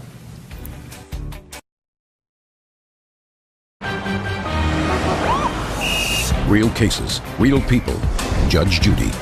Sandra Montejano says party hostess Nicole Martinez beat her up during a wild night of drinking. Nicole claims she was acting in self-defense. Okay, tell me your version. Now you're in the bathroom. Now you're in the bathroom. And if you think that I believe that he followed you into the bathroom and nothing was going on there, I don't even remember that guy taking his because pants you were off. wasted, because you drank too much. Maybe he tried to do something with me while I was using the restroom. Because you were drunk. Because you drank too much. And you brought, she's your younger sister. Hey, I'm speaking. Now you're trying to talk over me. First I can't hear you, and now you're trying to talk over me. That's your kid sister? Yeah. Yeah. So the first thing you did wrong was to take your sister out to a place you knew you shouldn't have taken her, right? Right. Did you let her drink when you were there? No. Did you drink anything? No. Yeah, baloney. She didn't drink. Baloney. And I wouldn't be making out with the guy in the restroom knowing that my little sister is outside. Yeah, yes, you would have. No, I wouldn't. Yes, you absolutely would have. For the same reason that you took her out at 11 o'clock at night. Now, give me your version. And I have other things to do today. I don't remember. Half of what she's saying, it's a lie. Because I didn't ask you half of what she's saying is a lie. I asked you your version. Hey, you're trying to talk over me again? I asked you to tell me your version of what happened after she told you to get out of the bathroom. Okay, what happened is... That you first told me you weren't in with a guy. No, I did. I told you I was, but I didn't... I never did anything with that first guy. you told me you weren't. Now let's move on. You're in the bathroom. She tells you to get out of the bathroom. He leaves. Go ahead. Okay, as soon as he walks out of the bathroom, I start, using the bathroom. And that's when she tried to get me out of the bathroom. And I was like, hold on, I need to use the bathroom. And I didn't know who was knocking the door. When I came out of the bathroom, she just pulled me and started stalking me until I was shocked, like punching me all over the place. And I was shocked. I didn't even have a chance to defend myself. And so I remember seeing myself in the floor crying, and then they were telling me to leave, that we were going home already. So when we were walking out, I was like, did she just hit me like that or randomly? Like, I'm shocked. I can't believe she just attacked me like that. So I'm like, who is she? I wanna know who she is. I wasn't looking for a fight. I was just going to confront her. Like, why did she do that? I didn't do anything wrong. I have the police. So when we were leaving, she was outside surrounded by all these guys. And it seemed like all they wanted was just fight. Because I went up, I was walking towards her. Don't tell me what it seems, just tell me what happened. Well, because when I was walking towards her, she just cracked the beer bottle in my head without even knowing why I was walking towards her for. I wasn't even sure if she was the one that had attacked me in the first place. You mean you're in a tight area in somebody's house, right outside the bathroom, and you're not sure who it was who attacked you? Right. I was still, in my mind, I was still looking for the girl that attacked me, and out of nowhere, she just... Drunk. As a skunk. Drunk. Go to the hospital? Yeah. I want to see the report. And I want to see the police report.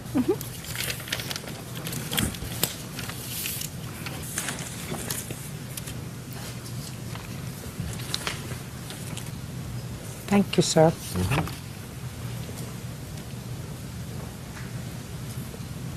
I don't want the hospital bills.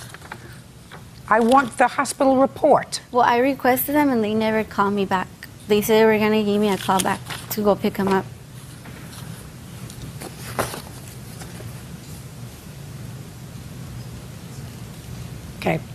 You told the police officer that when plaintiff came to you, you swung a beer bottle that was in your right hand. Is that right? That's what you told the police. That's what you told the police. That's what they put down, yes. No, that's what you told them. Okay. And at the police station, you acknowledged that you were wrong and that you shouldn't have done it. Yeah. Okay. Well, that's a start. You had no right to hit her with a beer bottle. You understand that? I know. Once somebody tells you to leave their house, you have to leave. We were leaving. No. Immediately. You overstayed your welcome. You were in the bathroom doing something you shouldn't have been doing. She wanted you to leave. It's her house. You should have left immediately. That doesn't mean that she has the right to lose it, which she clearly did. And so she has to be responsible. You have no health insurance? No. Have any of these bills been paid? Not yet. How many stitches did you have? 2. What was the total amount of your bills? $6,700. Judging for the plaintiff in the amount of $5,000. That should cover some of your medical bills. Now, can we have the next case, please? This is case number 9 on the calendar in the matter of McKay versus Rodriguez. 22-year-old April McKay is suing Nicole Martinez's boyfriend, Edson Rodriguez, for assaulting her at the party in question. Have the parties been sworn? Yes, they have. Okay. All right. Ms. McKay, you were at the party. You were the third member of this triumvirate who went there. Correct. And it is your claim that Mr. Rodriguez assaulted you. Correct. According to the police, very uncooperative, Mr. Rodriguez. Correct. Why were you being uncooperative with the police? He asked me to remain seated, and I stand up to get some water. That's why that was considered uncooperation. What, you were dying for a drink? Well, he asked me to remain seated, and I was upset because of the whole situation, and they just got into the house, and I went to get water. That was it. You think that I believe that? I think yeah. No. How much did you have to drink that night, I didn't Mr. drink Rodriguez? At all? At all. So you tell me, Ms. McKay, how he assaulted you. Basically, it's from the start, just the way their case was earlier. We were there at the party for a while, enjoying our time. We got invited by some friends. Anyway, so I seen Sandra coming out, and this girl, don't remember. But anyway, she came out of the restroom. They started fighting.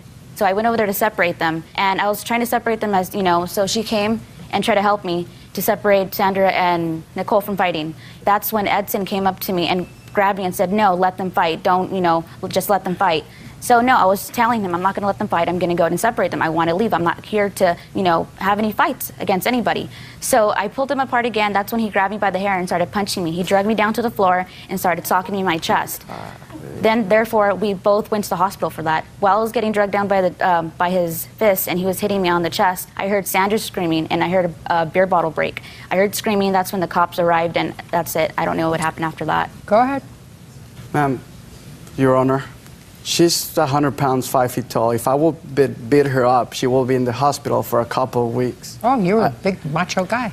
And I know you understand that. Now, according to a police report, it says that 2 male guys were punching her in the stomach, and she just said that, and she didn't admit that. And I have that in writing according to a police report. Is there another male there? No, not that I know of. Can I see a copy of your hospital record? Sure. I have a police report of it. There's that. You were driving that night, Ms. McKay? Yes, Your Honor. Did you have anything to drink that night? No, Your Honor. Go ahead, sir. I'm listening to you. She declared, according to... Don't tell me what she declared here. I'm asking you to talk to me. Did you hit her? No, I don't. Didn't put your hand on her? Yeah, I did. How? I grabbed her hand so she wouldn't punch my girlfriend, and I was trying to control the situation. Then she fell down, and I didn't attack her at any time. How did she get a chest contusion? Well, that's a lie. No, that's according to what the doctor says. Yeah, she also said and that's according to what well, the she doctor... got involved in the fight when my girlfriend was fighting Sandra. I couldn't be back then. So you mean when all 3 girls were involved in the fight, she could have gotten punched then? Correct.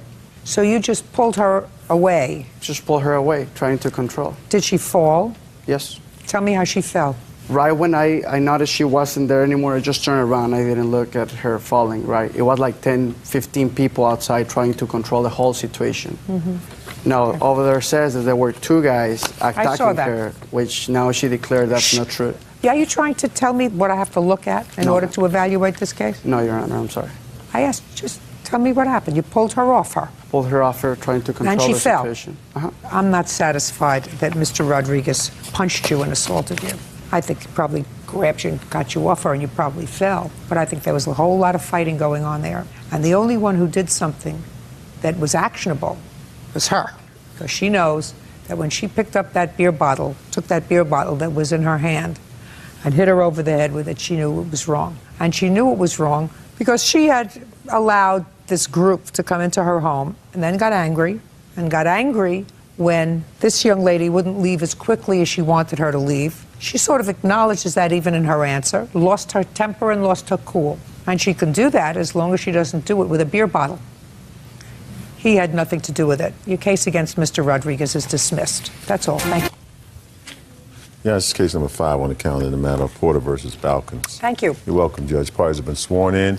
You may be seated. Gentlemen, have a seat. Mr. Porter, you and some of your friends answered an ad in Craigslist for room, Yes. place to rent, and the defendants became your landlords.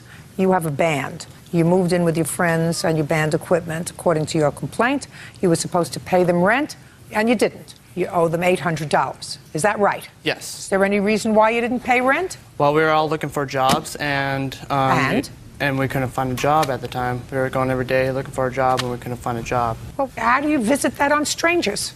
Call your parents, call your sister, call your brother. I don't care what you do. You had a contract to pay them rent. We were there for a month, and we did pay them rent for 2 weeks. Yeah? And then the other 2 weeks, we just didn't have, we just ran out of money. We couldn't pay them rent for the $800. So what did you do? We left them our equipment for collateral for the $800. What equipment did you leave them? I got here a contract stating of all the list of the equipment that we held at their house.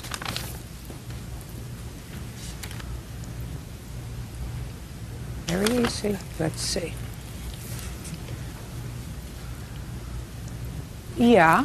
And this here also comes with it too. This is like a receipt because our PA system is what we made a collateral of, and then that equipment is what we had storage in their house also. Oh, that's not what this says at all. It says you're leaving the following equipment with them as collateral for unpaid rent, and it lists all this equipment. All of it. Yeah. Not some of it, it lists all of it. And you didn't pay the rent. Yeah. And you still didn't pay the rent. Right. And? That's why we made this receipt, so that we could distinguish what was going to be collateral out. No. This is your contract. Is that receipt signed by everybody? It's signed by... Sorry. Is that receipt signed by everybody? It's signed by them. Is it signed by everybody? No. Then it can't modify this contract. This contract gives them all this equipment, everything, until your rent is paid. And you never paid your rent. So how could you sue them for equipment? When I came back... Yeah? I came back because we all left to Utah, go back to Utah. When? When we couldn't pay rent. It was What month and year? In October. October of 08. 08. You went back to Utah and you left them all this junk in their house. Yes. Yeah, go ahead. Okay, I had to come back in November because I had a few things that I had to take care of. And they told me I could live with them for a little bit, try to find a job for me, live with them. And in January, she rented our PA system out. Just a minute, so you lived with them November, December? December, yeah. If you speak again, I'm putting you out. Do you understand? Sorry. You wanted to be the plaintiff, you could have stood up there. Sorry. The hair out of your eyes so I could see you, please.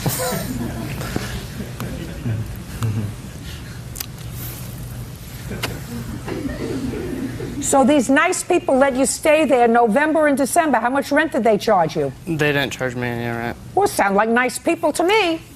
Let me hear what the rest of your problem is. In January, they rented our PA system out for without my permission. Who cares? Our permission. You didn't pay your rent. The equipment was theirs.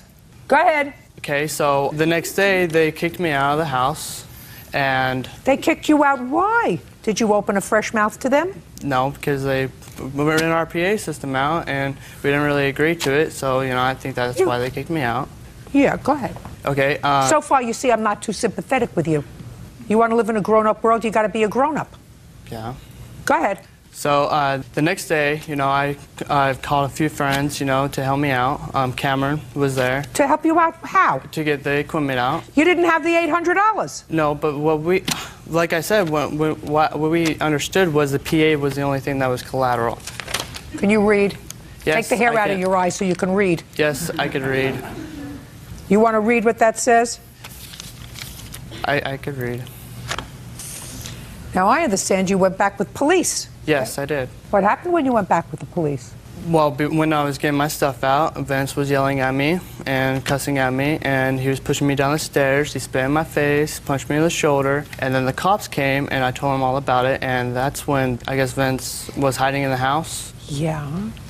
Was hiding in the house, or Gina was at work when the cops showed up, so nobody was there at the house when the cops showed up. Nobody was there, so what did you do? Well, me and the cop were just talking about what just happened and everything, and then Gina showed up moments later, and then she talked with the cop, whatever, saying that I could get my equipment out, but she didn't have a key to the house. She told me to come back around 4:30, and I would be able to get the equipment out of the house. And so I came back at 4:30 with the cop, and she was there outside of her house, claiming that she still didn't have a key to the house. So, there wasn't much I could do. So I went back home where I was staying with a friend. And the next day, Gina called me up, cussing at me and everything. And that's when she told me that all our equipment is going to go to the recycling plant, to get money or whatever. So I called the cops again. And the same cop showed up again the next day when I came out. And still again, nobody was home and knocked at the door. You got your equipment. No, I didn't.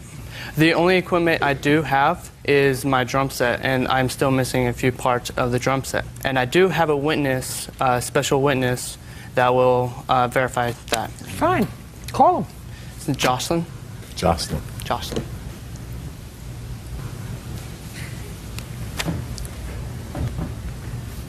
Jocelyn? Yep.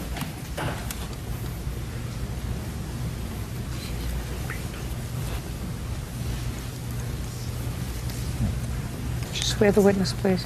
Sir, would you raise your right hand? Do you swear to tell the truth in all matters concerning this case? I do. State your name, badge, and... Rob Jocelyn, Deputy Sheriff in Southern California. I understand that you were part of this proceeding where this young man was trying to regain possession of some band equipment. That's correct, Your Honor. Did anybody ever show this to you?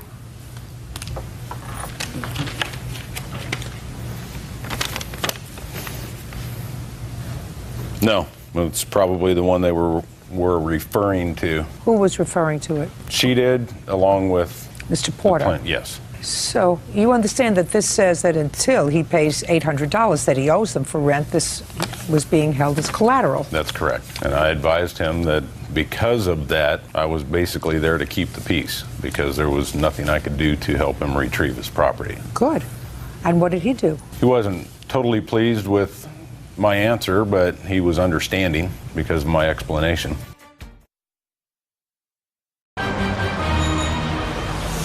Real cases, real people. Judge Judy.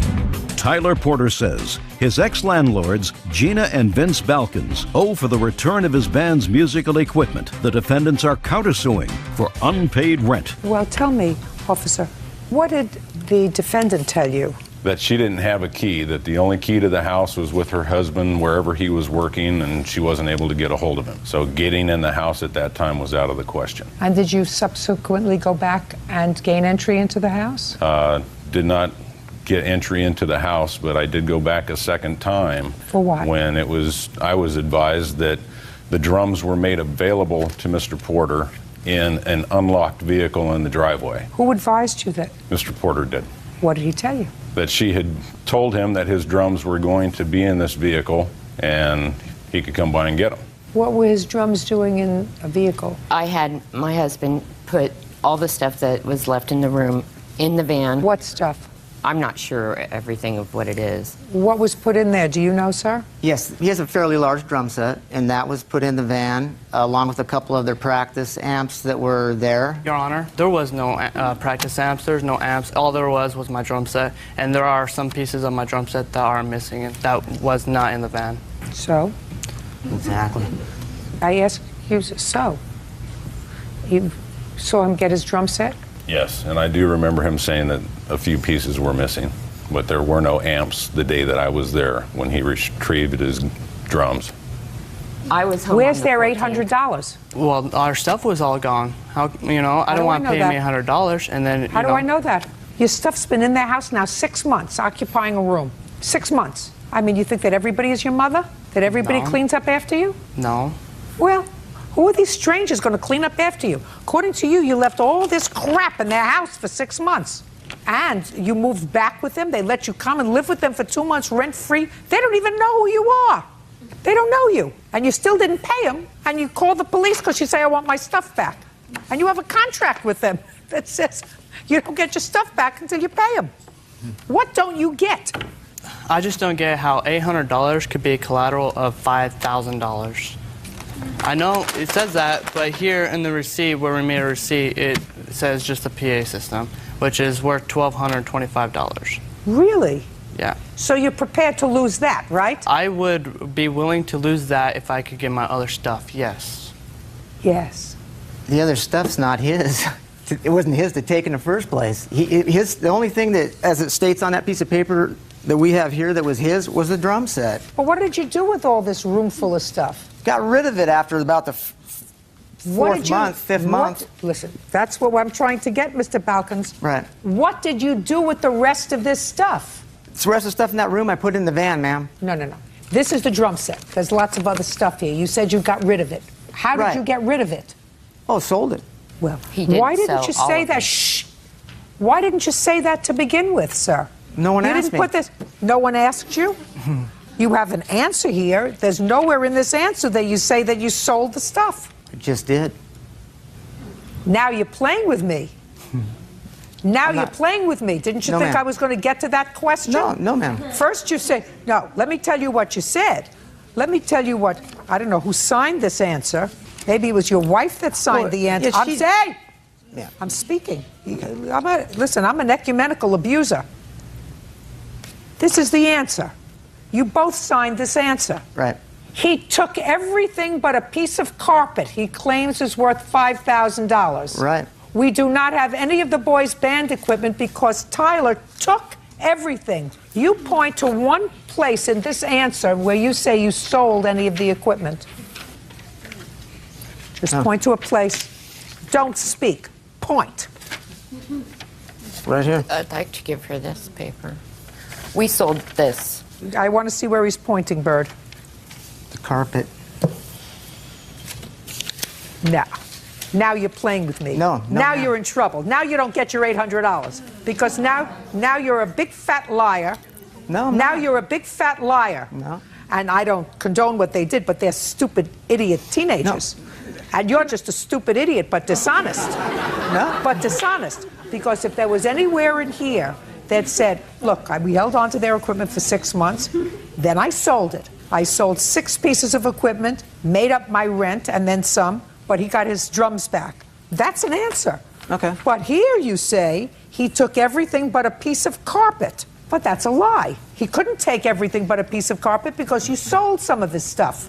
What did you sell and where and to whom? I go further than just the what did you sell, where, and to whom? 2 amplifiers I sold. Yeah. To whom? Pawn shop. How much did you get for it? $300. I want receipts for your equipment. This is a receipt. This is Guitar Center.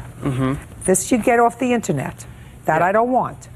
I want receipts for your equipment. Some of the equipment we buy at like pawn shops, so we can't get receipts from them. That's just showing how much it's worth. Yeah, I'm not giving you how much it's worth. I'm giving you what you paid for it. I don't have the receipts where we buy at pawn shops. How much did you pay for it? Altogether? For all the equipment? I'm guessing, $4,500, $46. Try 2. Now, you got your $800 back. You probably sold more equipment than you had to tell me because you didn't tell me you sold any. Judgment for the plaintiff in the amount of $2,000. Thank you, and thank you, officer, for coming. Parties are excused. You may step out. They were having hard times, and we thought, give them a shot. Well, yeah, they were nice people. You know, they were trying to help me out and everything. It was good to help them. That's why we did it. But, I mean, most of what they were saying were lies. I came home, and he was taking stuff out of the house. They did yell at me. They did spit in my face. I shut the door, moved him out of the way, shut the door. You know, it was just a big mess. Said, you can't be taking stuff out of the house, not yours. And now the next case. All parties in the matter of Gasper versus Hall Gonzalez. Step forward, please. Richard Gasper is suing Ryan Scott Hall and his girlfriend, 23-year-old Tiara Gonzalez, for the return of money he paid for a Toyota Camry. Scott says he sold the car as is. Mr. Gasper, how old are you, sir? 51.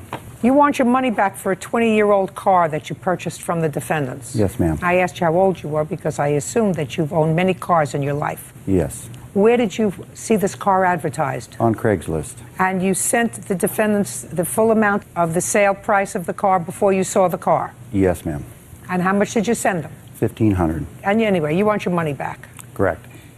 I want to see the ad that was placed on Craigslist. Your Honor, we don't have the ad. We did petition Craigslist for the ad, but they said they could not give it to us without a subpoena. Don't tell me what they said. Do you have the ad? No, I don't. Do you? No. Okay. This car was not an antique. It was just a 20-year-old car. Correct. Did it indicate how many miles were on the car? I believe... In the ad? Yes, it did. How many miles were on the car? 101,000. And you paid $1,500 for the Yes. car? Okay. How far away from the defendants do you live? About a 4-hour drive. Could you explain to me why you think that even if you didn't like the condition of the car when you got there, you think you're entitled to the return of your money? Well, other than the condition, Your Honor, which was not as described. I don't know how it was described, sir. Okay. I don't know how it was described, other than it's a 20-year-old car. It did Correct. say that. Yes, it did. Yeah. And we got down there to get the car, to pick it up, and Mr. Hall could not meet us. He said he was busy. But you took the car. Right. The car. Who has the car now? He still has the car. You have the car. No, ma'am. Where is the car? It was actually donated. Show me. Show you. Show me that you donated it. You get a receipt when you donate a car. I didn't actually do the donation. Actually, I gave the car to my brother. My brother donated it because we had to have the car removed from the property that it was at. Show me. You know, I don't like when people are dishonest. I don't like dishonest people. But you, Mr. Hall, are playing it so dishonest that I don't trust anything that you say to me, sir. And if you took back possession of the car and either sold it or kept it, you got to give him his money back. Judgment for the plaintiff in the amount of $1,500. Get him out of here. Yeah, it's case number 579 on the calendar in the matter of Kehoe versus Rogers. Thank you. You're welcome, Judge. Parties have been sworn in. You may be seated. Mrs. Kehoe, you rented a room to this young man who had, I gather, been thrown out of your house when he was 18. Is that a fair statement? Correct. And I assume that he was told to leave his parents' home because he wasn't behaving appropriately. Correct. What was the nature of his social transgression? Just too much partying, problems in school. Did he have problems with drinking? Yes. Did he have problems with drugs? Pot, yes. And you thought it could better be handled in somebody else's home? I've had a wife and a daughter there also. It was just time for him to leave. When did he leave your house? 3 days after his 18th birthday. Which was when? February 10th. Of 2007. How did you find Mrs. Kehoe's house? I went to school with her son, Blake Kehoe. Did you party with him? Yeah, quite frequently. You drink? I'm not Blake. Who are you? I'm Parker. You're another son? Yes. How old are you? 16. Where's your older brother? At home. At home? Yes. Did he have problems with drugs or alcohol, Mrs. Kehoe? I would say no, not to my knowledge. Well, if he didn't have problems with drugs and alcohol, why in the world would you take in a boy who did have problems with drugs and alcohol? Well, at the time I met Daniel, I didn't know that he had problems with drugs or alcohol. Didn't it strike you as odd that he was asked to leave his own home when he was 18? Actually, he had been living with someone else. It wasn't right directly after he came out. He had lived with someone else. Yes or no? It doesn't make a difference whether he had an interim place that makes it even worse. So he was thrown out of his own house when he was 18. Then he went and lived someplace else. That didn't work out. What I want to know is, didn't it occur to you to call his father and say, what's with your 18-year-old? Actually, at the time, no, because Daniel had made lots of comments about his father that were probably not the nicest of comments, so I didn't see any reason to... And you believed him? Yeah, I did. I'm sorry. I did. In any event, this is what your case is about, Ms. Keogh. You want $5,000 because you say that this young man, while he was drunk, took a golf cart that belonged to you, crashed it, damaged it severely, was taken to a repair shop. The repairs were $4,000. This young man did, in fact, pay towards those repairs how much? $1,500. And then he stopped paying. His father says, and he says, that you allowed alcohol to be served in your home. That's one of the reasons he was drunk when he got the golf cart, that you should have at least partial responsibility for serving alcohol or allowing alcohol to be served to minors who are living in your household, even if they are paying tenants. Mr. Rogers says you should be partially responsible yourself. What I don't understand, let's get to this part. What's your first name? Daniel. Let's say, Daniel, that you think Mrs. Keogh should be partially responsible, Yeah. and that the cost to fix the golf cart was $4,000. Why did you only pay $1,500? I was trying to pay it back. I kept on paying it back, but then they finished the repairs on the golf cart, and then he said that they wanted all the money right then and there. So I went and I applied for a credit card or whatever just to pay off the rest of the fee. It was like another $3,000 for the remaining balance. And so I didn't get approved right now the way the economy is, me being 19. And so they put a mechanics lien on it and they sold it. So therefore, They didn't sell it. Well, that's what they told me, and they refused to accept payments. They refused to accept any more money. Yeah, my $100 payment a week, $400 a month. I only make $10 an hour, so And you were, in fact, paying. yeah, every week. And it was your intention to pay the entire repair bill. Yes, it was originally. Oh, well, so then I don't quite understand your answer. If it was your intention to continue to pay the other $3,000 because you felt responsible, correct? Yeah, correct. What changed your mind? Well, they sold the golf cart. Well, they told me they were selling it, so I called Sherry and I asked her if I could pay her the $100 a week, just start over, and she refused, and then I got served. So that's what I'm doing here. Oh, I see. Well, that changes the whole defense. You're ready to pay the money to get Well, the no, golf cart. not necessarily anymore after going through all this. But that's what you promised her. Yeah, Is that right, originally. Mr. Rogers? You told her you would pay for it. Originally. Yeah. Well, that was your agreement. And the only reason you didn't pay her is because you didn't get approved for a credit card. Yeah, well, no, I called her and asked her if I could pay the $100 a week to her, $400 a month out of my check every week, and she refused. Why did you refuse? I could not pay the $100 to the golf cart company. They refused to take any more money except for a total amount. And I felt that if I was to accept the money from Daniel, I would not be able to get my golf cart back. So that's... May I speak? What do you have to do with this? I was the one who came upon the golf cart. It was partially my golf cart. It That's can't what be partially I your drove golf around. cart. A year ago, you were 15 years old. That's what I drove around. We live in a gated community. And? And kids drive those around quite often. That's what they use. And I golf and stuff. When Randy and Daniel were the ones talking to the golf cart repair company, making all the payments, and they had agreed that they were going to make payments up until when the golf cart was done and finished. And then at that point, if the full amount had not been paid, his dad would pay in full, and he would have Daniel pay him back. So? No, never agreed to that. So? Yes, he did. Who did the father make that agreement with? He made that agreement with the owner of Prestige. You can't tell me that. That person isn't here. That's hearsay. Okay. It's hearsay, but there's a statement. I don't read All right. statements. Fine. We're in a court. Fine. We're in a court. How much is owed on the golf cart? The total to replace the golf cart right I'm now. not replacing the golf cart. Did Daniel get beer in your house, Mrs. Keogh? Not to my knowledge, ma'am. I did not hand Daniel ever I didn't any ask you beer. whether you handed Daniel I had anything. beer in my home in my refrigerator. Okay. You say there's a vending machine, Daniel? Yes. So explain to me the vending machine. There's a vending machine downstairs full of beer, 4 different 30-packs. And what was the vending machine for, Miss Keogh? It is an antique vending machine, ma'am. Was and it full of beer? Not full of beer. It had 2 beers, it had tons of sodas, and it had all kinds of snacks and candy. It had beer in it? Yes, it did. All right. And who was the beer for? My guests who come to my house. I live on a lake, and they come in through the bottom. And But it was available, and it was clearly the beer that he drank and got drunk when he drove your golf cart. That's not true. He wasn't in my house at all that day drinking. He was Where on were a you pontoon drinking? boat with somebody else. Where were you I drinking? was on a pontoon boat in the lake, yeah. Where'd you get the beer from? Well, I got some from the vending machine, and I had some that I just had obtained with somebody that's What does that mean? Are you giving me the business? Don't No, give I'm me not the giving you business. the business. I don't like stupid, and I don't like the business. Do you understand? Yes. Real cases, real people, Judge Judy.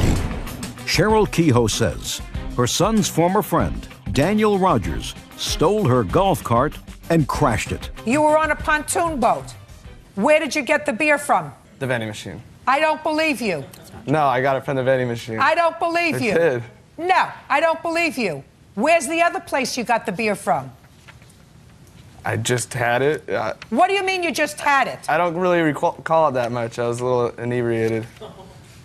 You got where I'm going? Yeah. Perfect. There's a mechanic's lien. There's a mechanic's lien. There was now? a mechanic's lien. What do you put mean on. there was? I was told that there was a mechanic's lien being put on the golf cart.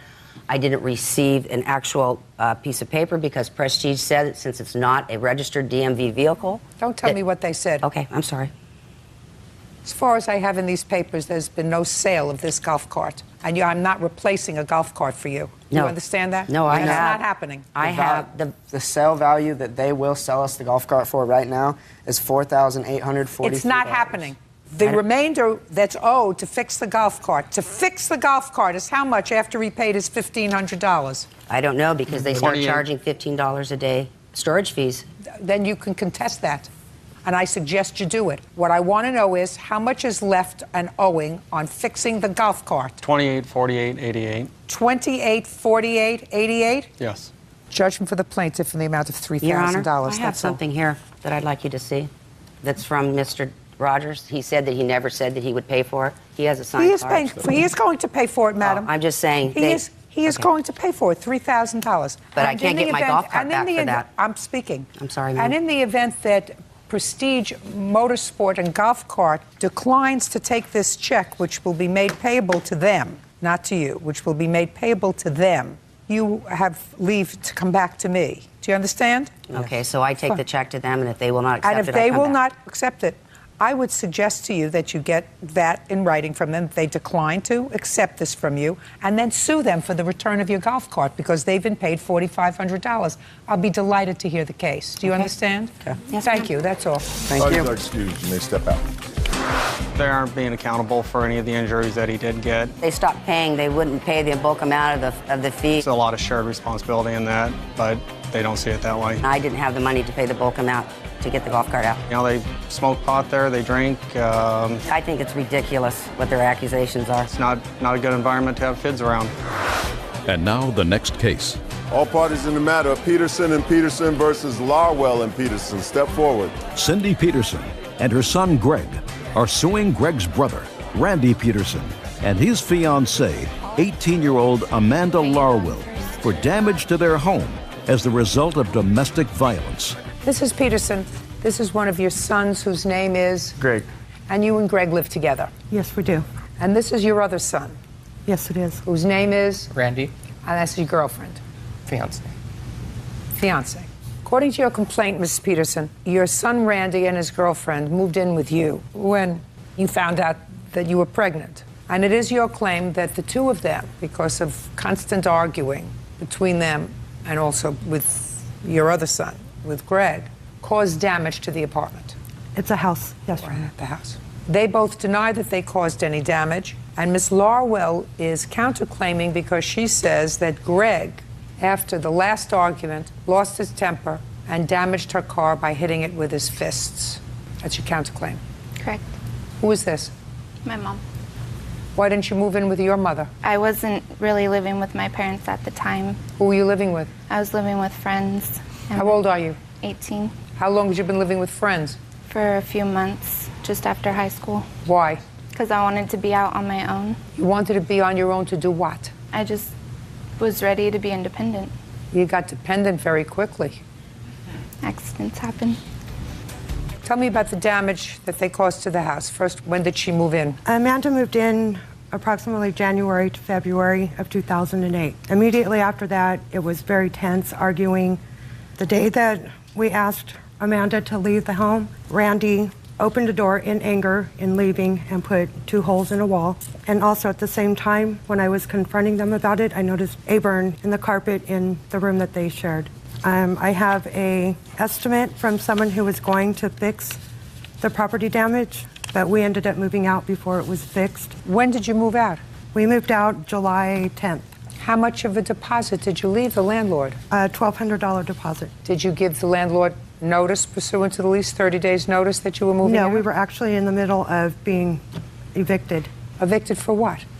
For non-payment of the rent for 1 month. We had the rent, but she would not accept it. Ms. Peterson, I'm dismissing your claim for damage to the house. Fast, because right now you have no damage. Right now, you were in breach of your lease that had absolutely nothing to do with the alleged damage that they did. I don't even have to hear that part of their explanation of whether they caused damage or not. You were being evicted. You hadn't paid rent. Your Honor, we were only 3 weeks. We were 2 weeks behind. I on don't rent. care. I don't care whether you're 2 weeks behind or 3 weeks behind. You were evicted. You were required to give 30 days notice. You didn't do it.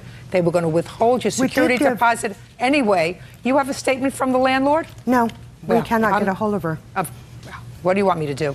You think that I believe this baloney? You moved out. You lived off your security. You failed to give 30 days notice. Even if the landlord had been unsuccessful with regard to evicting you, you still have been responsible for 30 days notice. How much was your rent? $1,160. Your case is dismissed. Now let's get to your counterclaim. Nonsense. Your Honor, we're still responsible for the damage. It's still when the landlord comes and sues you for the damage, you can come back. How about that? Okay. Fine. Landlord's not coming after you. The landlord took your security deposit for many reasons. A, because you didn't pay your rent for the last month that you lived there. And B, maybe because of this damage. But it all amounts to the same thing. Nonsense. You want to take the money and put it in your own pocket. I'm not going to do that. No. Now, there was an argument on May 19th. What was the argument about? Him getting a job to start supporting our family. Who was the argument between? Me and him. Why weren't you working? I just didn't choose to work at the time. Because they let him be lazy. And I wanted him to start being responsible because he's going to be a father. And that's what the argument was about. And that's when they butt in. You were arguing with him and shouting to him that he better get a job. Just that he better... More than one part of his anatomy has to work. Right? How old are you? 19. When was the last time you worked? Never. Why not? Didn't have to, I guess. His mom didn't push him. No, that's not his mother's fault. It's not his mother's fault. Comes to the point you have to stop blaming your mother. Okay, so now bad argument. They left the house. We're trying to.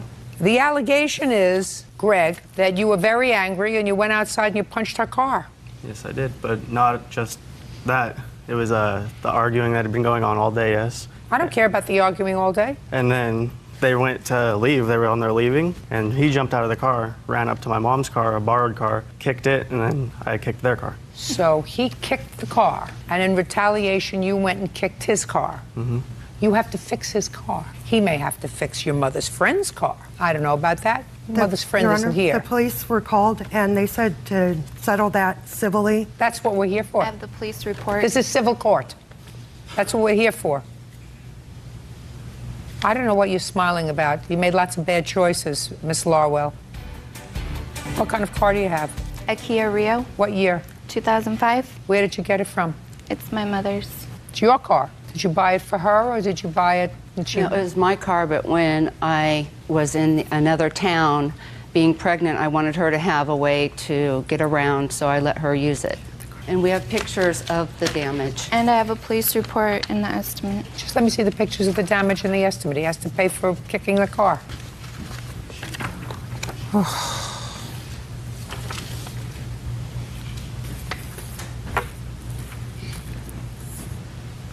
You must have a very high kick. He was trying to break the window, and... That's not from a kick, that's from a... He punched it. He was punching and kicking. He was on a rage. Greg! I was protecting my mother because my brother was after my mom's car. I thought he was, who knows what he could have done at that point in time. You were protecting your mother? And her property. Where was your mother? I was at the door. We have text messages on here where she has threatened us. I don't care. Listen, your mother wasn't in the car, was she? No, but she was standing next to it. So what did you punch the car for? For them punching my mother's car. Oh, you're an idiot. We were This is a family that should think twice about having a lot of children. Listen! That's ridiculous. When did you get a job? In July. In July. Doing what? Painting. Painting what? Houses. And who are you living with now? Me and her have a house together. Wonderful. And you're working? No, I'm due in 2 weeks. Did you work 2 months ago? No. 3 months ago. When I found out I was pregnant, I quit. You quit? Yeah. Oh, that's a good way of being independent. He said there you go. You want to stand on your own 4 feet. Judging for the defendant on the counterclaim, for kicking the car in the amount of $2,114. That's all. The case is dismissed. Your Honor, case number 574 on the calendar, the matter of Morton Moffitt versus Kuzmich Crowley. Thank you. You're welcome, Judge. Parties have been sworn in. You may be seated. You, Mr. Morton? I'm Miss Mrs. Morton. This is your dad? Yes, Moffitt. This is your sister? Yes. Your daughter and her husband? Fiance. Fiance. Unless Correct. something changed. Miss Morton, they purchased windows for you to install in your home. Yes. According to your complaint, the windows were the wrong size, didn't fit. Right. You paid them $4,000. That was the agreed price. So far, is that correct? Yes, Your Honor. Do you have your bill for the windows? Yes, we do. I'd Right like here. to see it. Bill and some wood.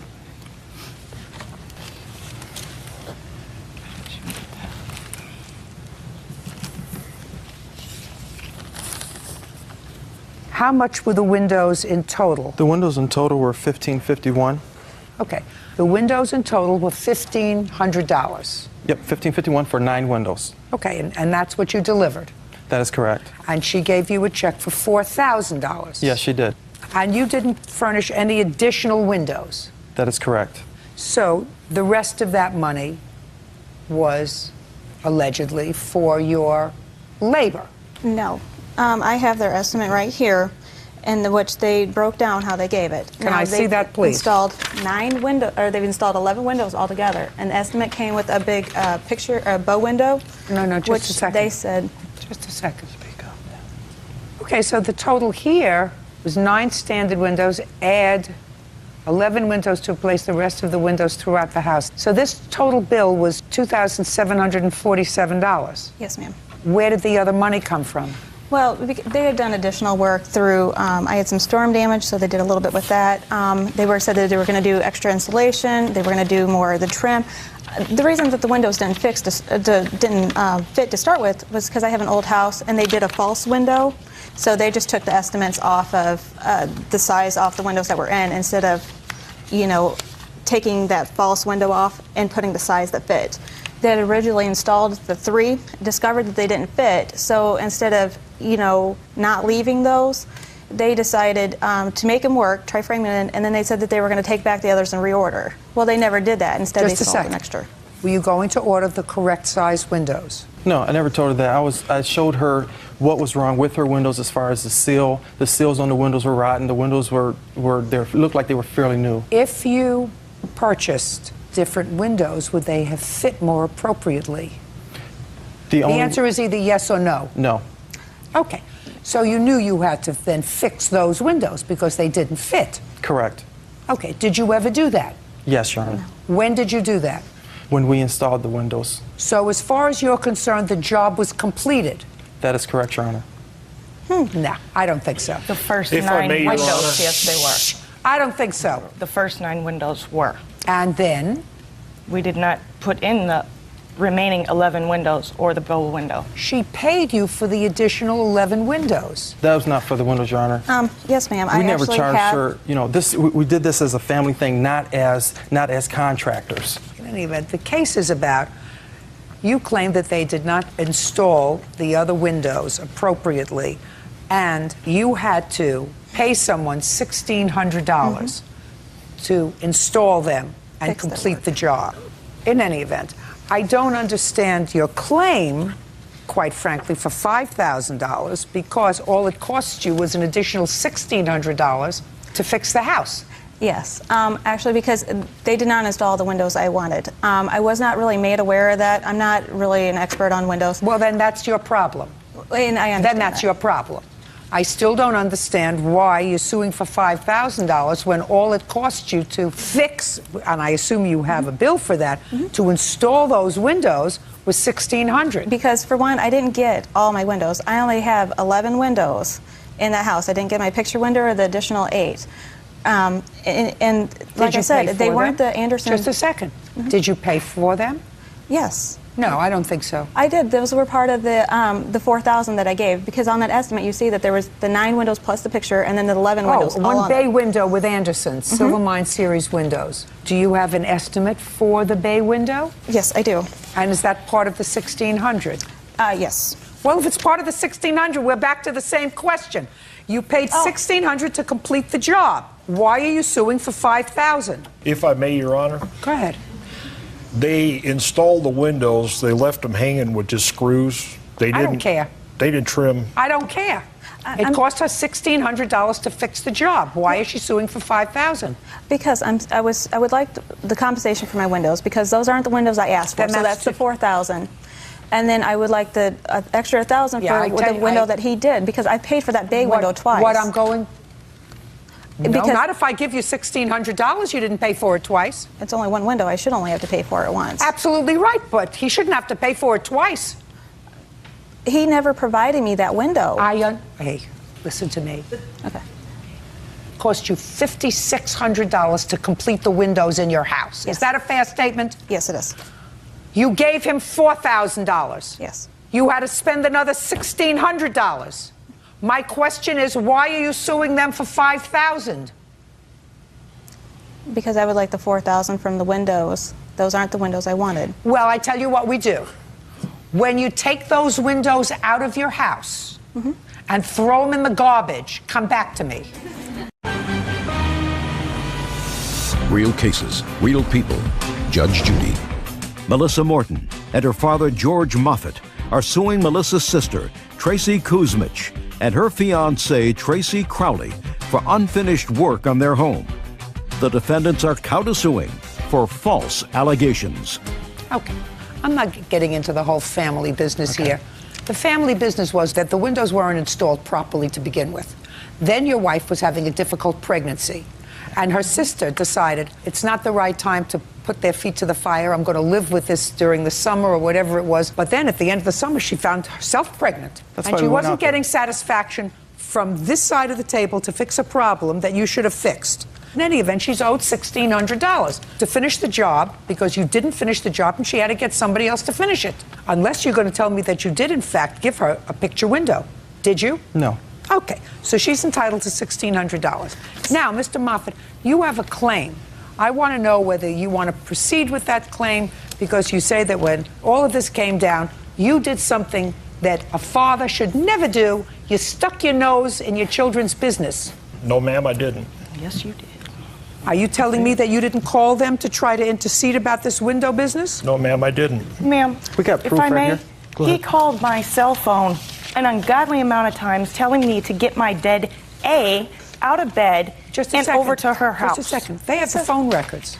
Yeah. You may, They have the phone records. we get along, and he says the same thing to me. It's nothing personal. Well, that's him. Mr. Moffett, then you want to tell me what you're suing your daughter for?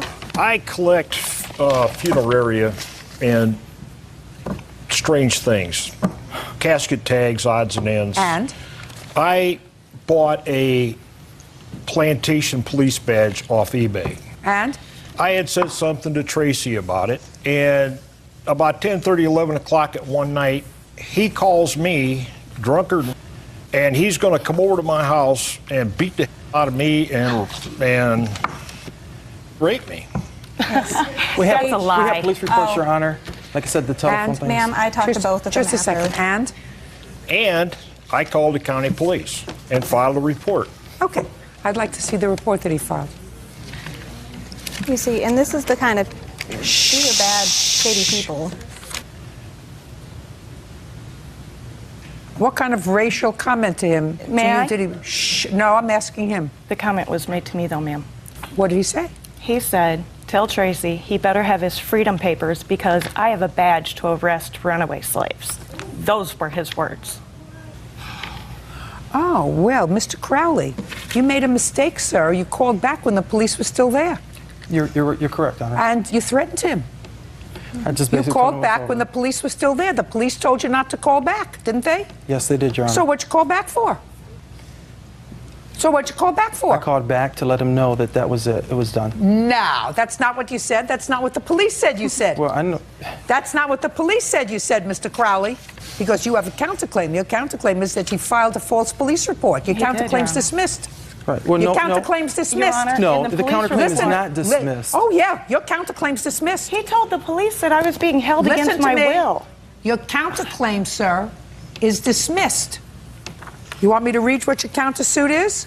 Yes. My father made false allegations toward my fiancé, claiming that he threatened him. He did not threaten him. Just a second. That's what you wrote. Claiming my fiancé threatened him and he was holding me against my will. However, the police officer says right here, he told you not to call back, and you called back and said you blanked by calling the police. Implying I will not have anything to do with them now. Listen to me. Don't tell me implying anything, madam. But that's what he meant. Listen to me. Don't tell me implying anything. Your fiancé was told, don't call him. And he couldn't control himself, and he called him. His counterclaim is dismissed. Judge him for the plaintiff in the amount of $1,600. That's all. Step out. Parties are excused. You may step out. The job was completed for what we got paid for, but it was not a business transaction. It was helping out family members. Those weren't the windows I wanted. They did not finish work that I paid them for labor that they did not do. He's racist and he does not like him, and that's what this is really all about. As far as being a racist, I'm also American Indian and white.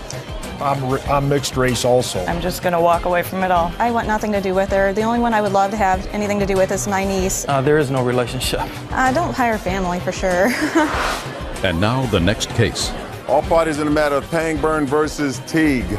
Step forward. 25-year-old Shalon Pangburn is suing her former friend, 19-year-old Austin Teague, for a cell phone termination fee and the cost of a new phone. Miss Pangburn, you knew the defendant, I assume, from the mall where he works? Yes, ma'am. And he worked in a phone store? Yes, ma'am. Just friends from the mall? Yes, ma'am. Never saw each other outside the mall? No, ma'am. Okay. He works in a phone store. He had a phone. I don't know what kind of phone it was. He had a red phone. You had a blue phone. You wanted his red phone. He said, okay, we'll switch phones, which is what you did. You took his red phone. He took your blue phone. You took it and you opened up an account and your phone broke. And she went to him and said, phone's broken. And he said, well, can't help you. It was working when I can't help you. It was working when I gave it to you. Gave you a loaner for a brief period of time. You want him to pay for the cost of the phone and the cost of the termination fee for your phone. Yes, ma'am. So that's the case. Whose idea was it to swap phones? It was his. I had talked to him about getting that phone. What do you mean? You would talk to him about buying a new red phone? Yes, ma'am. I talked to him about purchasing the new red phone, and he came upon the idea of just buying the blue phone. He would take the blue phone and I would take the red phone. How much did your red phone cost? About $500. And how much did her blue phone cost? Roughly about the same price. Is that right? I paid $262.49 for it. I was doing the outright price. I wasn't doing the contract. Outright prices are about the same price. My phone's about $200-300 with the contract in it, but outright is about $500. And is her phone the same? Yes, her phone's about $450, $475. Now, what was it about her phone that made it more desirable for you? My phone's a touchscreen phone. I actually didn't like it too much, and her phone was not touchscreen at all. How long had you had your phone? Like a month and a half. How long had you had your phone? I had never purchased. I never even had the phone in my possession. Austin took control of the phone before I even had it. So you bought a new blue phone? A brand new phone, yes, ma'am. I never even had the phone in my possession. And for $262, without a contract, you got his phone that was a $500 phone. That included the contract. Ah.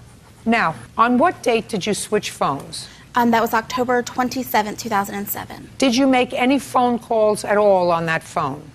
No, ma'am. When I actually received the phone, it was not working. And that's when I had talked to Austin and told him that the touch screen, which is the only way to use the phone, was not working. In the store? Correct. And what did he say to you? Well, he spent probably about 45 minutes trying to get the touch screen to work, and he never could. At that point, he got a brand new phone out of its box, and told me while he was trying to fix my phone, I could use that phone. And that happened in the store on the same date, on the 27th of October? Yes, ma'am. So he gave you a loaner phone? Yes, ma'am. And then what happened? I got a text message, or I believe a phone call about a week later from Austin saying that he needed the loaner phone back, that his boss was doing inventory, and if that phone was missing, he was going to lose his job. Okay, so you brought that one back? Yes, ma'am. Okay, so now you have no phone? Correct. All right, Austin. Let me hear you, sir. Okay. So when she came in, I had the phone, my red phone, in my possession, and I was using it on it, just using it. She saw me using it, and as soon as I handed it to her, Don't tell me what she saw. As soon as we made the swap for the phones, it stopped working out of nowhere. She walked away with it after I tried. Just a second. You handed her the phone. Yes. And you were standing there with her. No, ma'am. I walked away. I was on the phone with the wireless company to get it activated. I walked away, and then she told me that it was not working after I handed her the phone. Okay. But it was working when I handed But she was still in the store. Yes, ma'am. Go ahead. So then I was, like she said, I was there about 45 minutes trying Just to... a second. So you were there 45 minutes trying to get it to work. Yes, ma'am. At that point, did she ask you for her phone back? No, ma'am. You said, I'm going to give you a loaner phone. Yes, ma'am. Until I get your phone to work. Yes, ma'am. Did you get her phone to work? No, ma'am. But I also offered her an insurance plan, which she could call the wireless... It doesn't make any difference. You didn't comply with your contract.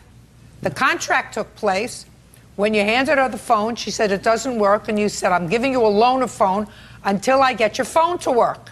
Yes, ma'am. Then when she came back, Austin, and you couldn't get her phone to work, you said, well, now I'm going to give you an alternate plan. You can do this, and you can hop over here, and you can jump through here. And she chose not to do that. That wasn't the contract. That was your getting out of the contract. She chose not to do that. So you owe her the money. Now, she had a phone that she gave you that cost her $262. Yes, ma'am. And how much was your disconnect fee? The termination fee was $400 for not returning the phone. That's $662. Correct. That's what you owe her, Austin. Okay. Shouldn't have given her a broken phone, sir, right. Which is what you did. Judgment for the plaintiff in the amount of $662. That's all. Now it's case number 503 on the calendar in the matter of Medrano versus Moreland. Thank you. You're welcome, Judge. Parties have been sworn in. You may be seated. Ms. Medrano, defendant was your boyfriend, and you claim that you made a $1,200 loan in order to help him break a lease for his apartment. Mr. Moreland has an entirely different story, which I'm going to let him tell me. Right. Because you do acknowledge that she gave you $1,200. Correct. When did she give you the $1,200? It's around February of 2008, during my birthday. I was going to depart the city. I told her I was going to leave. You were going to leave what city? Indianapolis, and I was going back to New York. And Are you originally from New York? Yes, ma'am. And how long were you and Miss Medrano dating at the time? For about a year. And that's when she had persuaded me that I should stay, get an apartment. I got an apartment because I had a friend that also, too, needed an apartment. So we got the apartment together. Where was Miss Medrano living? She was staying with her mother at the time. Go ahead. And during that time, I had a friend. He moved in with me. He was unable to financially make the rent. So just a minute. So you rented an apartment with a friend. Right. Did you sign a lease? Yes, ma'am. Did the friend sign the lease? No, ma'am. And how much was the rent? $500 a month. So you each were paying $250? Right. And then he couldn't make the rent? Right, he couldn't make the rent. So what happened, Mr. Moreland? At that time, he left the apartment, and I told her that I was... When was this? This was around April of 2008, last year. And I had made her aware, notified her that I was going to leave the city right then and there because I didn't have an apartment to go to, and I just wanted to leave. Well, you had an apartment to go to. You had signed a lease. Right. So you were just going to break the lease and leave? Yeah, I was going to break the lease and leave. And what did she say? She said, no, don't do that. Stay. I'll give you the money. So then she gave me $1,200. What was the $1,200 for? It was for the rent because I wasn't able to pay his half. And then also, too, there were some other things. That's not correct. Shh. I'll get to you in a minute. And then also, too, I had a car payment that I had to make. Okay. Now, in April of 2006, did Miss Medrano come to stay with you? No, she did not. She was already staying there. And she already had her belongings already there. Already during where? the time, at the apartment. How often did she stay there? I say about 5 nights out of 7 nights during the week. The weekend she would leave and go back over to her mother's or do with her. Why is that? I don't know I don't know if she was going to the club or what she was doing. What club? Clubs around the city or wherever. What were you doing on the weekends? I was doing the same thing. I'd Cheating. go to the...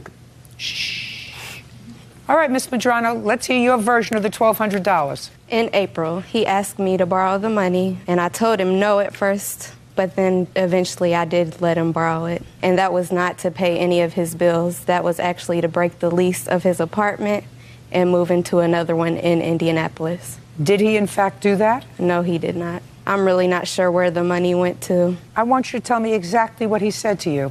He asked me to borrow the money in order to break the lease to his apartment and move into another apartment in Indianapolis. But I really strongly believe that he was behind on child support and that it went to his baby's mother. Were you behind in child support? No, ma'am. How much did you pay in child support? It was just $50 a week, so I wasn't, no reason to be behind him. And actually, I have another statement. His baby mother called me, so that's why I really strongly believe that, because she did let me know that he was behind on. Don't tell me what she said. That's hearsay. Okay. When did the two of you break up? In May of 2008. Under what circumstances? Because he was cheating on me with his baby's mother. That's incorrect. I was just being honest with her. I made her aware that I wasn't going to be able to be faithful to her. It wasn't with any ex-girlfriend or anything else like that. I just let her know I wasn't going to be able to be faithful, so we might as well not be in a relationship. And that's when she had got upset. It's not true. And agitated about the situation. Okay, so let me understand this. You broke up a month later. Right, correct. Or within that month. Mm-hmm. And at that time, you were taking $1,200 from her. Yes, ma'am. To pay a variety of bills, none of which were hers. Correct. And shortly after you got the $1,200 from her, you told her that you could not be faithful to her in a committed relationship. Correct. Is that what you're telling me? Yes, ma'am. Nice. Judgment for the plaintiff in the amount of $1,200. Thank you. That's Parties are excused. Counterclaims dismissed. You may step out. Pretty much just a woman scorn, and this is just really how a woman gets sometimes. He had been lying to her also. Honesty doesn't pay off at the end of the day. Learn how to be faithful. And now the next case. All parties in the matter of Massa versus Nowak. Step forward, please. Sammy Massa is suing his ex-boyfriend, Daryl Nowak, for unpaid loans to pay his rent and car note. He is also suing for the return of his record collection. Mr. Massa, you and the defendant lived together for approximately 8 years, according to your complaint. You lived together as a couple, and you claimed that during that period of time, you paid as a loan to the defendant his share of living expenses, rent, and car payments when he lost his job. You want that money back. In addition, you say that when he left, he took a valuable and sentimental CD collection, and you want that back. The defendant says that he has the CD collection, that he's keeping it, holding it hostage until you return to him some of the things. I assume that some of the things, they were things that you gave to him as gifts that you refused to return to him. And he says that as far as the rent and car payments were concerned, there was never any discussion when you were together about that money being paid back. Are these the items that you want, sir, that are your gifts? I believe they are, yes, ma'am. Wonderful. Can we turn those, first let me see them, and then we'll turn them over to the defendant and take care of his counterclaim. Mr. Massa, you bought these for the defendant as gifts? Yes, Your Honor. Okay. There's a bracelet with your name on it. It looks like a watch. What else? I have 2 antique estate chairs that I would also like returned to me. 2 antique estate chairs, sir. Do you Yes, have Your Honor. those? Yes, Your Honor. Could we make arrangements to get those to the defendant? Sure, as soon as I receive... No. Okay. They're his things. You can't hold Okay. things hostage. We don't hold things hostage. Okay. So these 2 things we turn over to the defendant. Thank you, Bert. And then we'll make arrangements within 5 days to get your 2 chairs. Thank you, Your Honor. Okay. Now, you get your 2 chairs when he gets back his record collection. Do you understand? So we're Yes, going to ma'am. make that a transfer, so we know that the chairs come to you in good condition and the record collection goes to the plaintiff in good condition, right? Yes. Right? Yes, ma'am. Perfect. Real cases, real people. Judge Judy. Sammy Massa says his former live-in boyfriend, Daryl Nowak, owes for rent, car payments, and the return of his record collection. Now let's talk about this money. Okay. Go ahead, Mr. Massa. I'm prepared to hear you. Daryl Nowak lost his job at the end of February and came to me in March and asked me if I would loan him money to pay his vehicle while he awaited a 401k payout and his vacation pay from his prior employee. And how much was the vehicle payment? The first payment was an amount of $300. And so I went and paid that, and then... Had you ever paid for the car before? No, Your Honor. Is that correct, that he had never paid for it before? That's correct, Your Honor. Okay, so $300. Go ahead. Okay, yeah. And then back in April of 08... April of 08, yes. Yes. What did he need in April of 08? I paid another car payment of his for $325. Okay. And then somehow on the fifth month, he was able to call... I got a deferment for the car payment for that month, Your Honor. Fine. Okay, so... Due to the fact that I had lost my position. Okay, good. And then on 6/3, I loaned him $335. For a car payment again. Is that correct, Mr. Nowak? I believe it was correct, Your Honor. There was an incidental amount for, I think they had placed insurance or something. Okay, go. And then in July, $225. For the car? For the car payment as well. And then... I was making arrangements at that time due to the loss of my employment. They gave me a reduced amount. Got it. I got it. So far, this is what you owe him. Yes. Okay, and then on August of 8, he asked for another $325, Your Honor, which I paid for another car payment. Go ahead. Okay, I also paid a share of rent. The total amount of rent was $600. We was living with my mother. She paid $300, and the agreement was that we would pay $150 each. He did pay in March his $150, but from there on out, from April through September of 08, he did not pay any of his rent. I paid that, which totals the amount of $900, which he owes me. Do you agree you owe him that money, Mr. Nowak? I don't know if that amount is correct, Your Honor. That is correct. 150 times 1, 2, 3, 4, 5, 6 equals $900. I didn't realize I was supposed to maintain an expense sheet in a relationship. Well, the relationship what I'm asking you is, Mr. Nowak, did you ask him to pay... There was no relationship anymore. Excuse me. Did you ask him to pay your share of the rent? He paid the share of the rent. I didn't ask him to pay it. Well, how else was you supposed to? No, Mr. Massa. Don't interfere. Okay. So far, he acknowledges he owes you the car payments, correct, sir? Yes, Your Honor. All right. Now we come to an issue. The issue is whether or not there was a loan with regard to the rent. I never agreed to repay anything. Did you?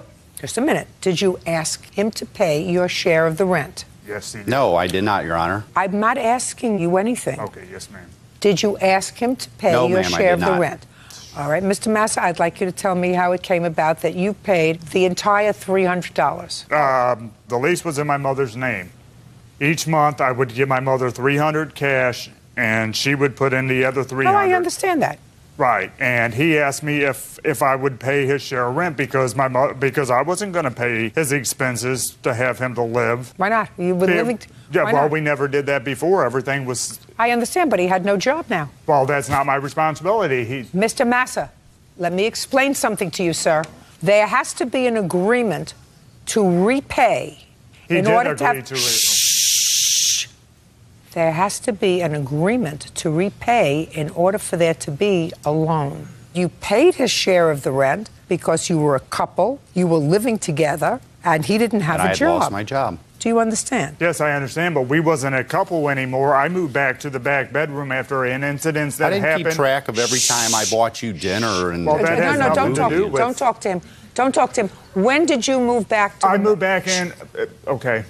I ask a question, you answer. When did you move to the back bedroom, and what month? I moved back there the day after my birthday in February of 2008. Is that correct? Or shortly thereafter. Well, then, from April until September of 2008, you weren't a couple. You owe him the rent, sir. What else? Okay, he also borrowed 258 some odd cents for I think insurance it was payment. $228. It was $258, Your Honor. When?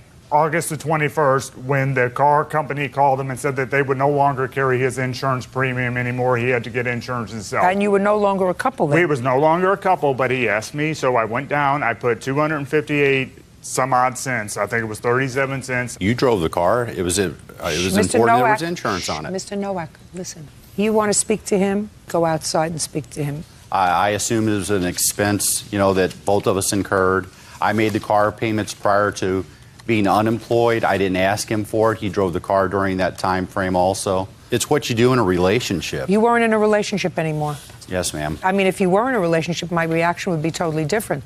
But from what both of you indicate, We were there living came a in the time- same home. You were living in the same home, but you were no longer living under the same bedroom roof. And there was a specific break in the relationship because he says he moved out of the room that you had shared into a back bedroom. And he did that in February of 2008, and all of these bills accrued subsequent to that. Okay. You owe him $2,668. That's all. The exchange of property will be made within 5 days. Thank you, Your Honor. Parties are excused. You may step out. I didn't realize you had to maintain an expense sheet when you're in a relationship. You have to pay for yourself in life. You know, I'm not going to pay for somebody else. And now the next case. All parties in the matter of Williams versus Bertello, step forward, please. 25-year-old Ashley Williams is suing her ex-roommate, 23-year-old Joseph Joey Bertello, for unpaid rent on their shared apartment. Ms. Williams, you and the defendant were friends and leased an apartment together. He moved out to go into rehab. Had a drug problem or a drinking problem? Pain prescription pills.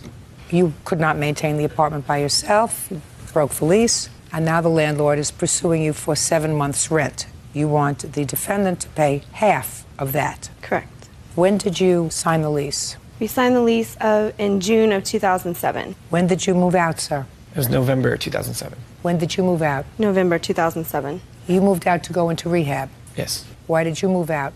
I moved out because I couldn't afford to live there anymore. How much was the rent? $1,190. Do you have any notification from the landlord that they are pursuing you for this money? Yes, I do. Can I see it, please?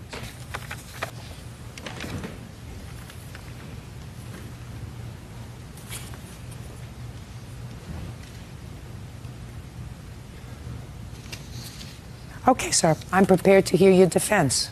Okay. Starting from the beginning?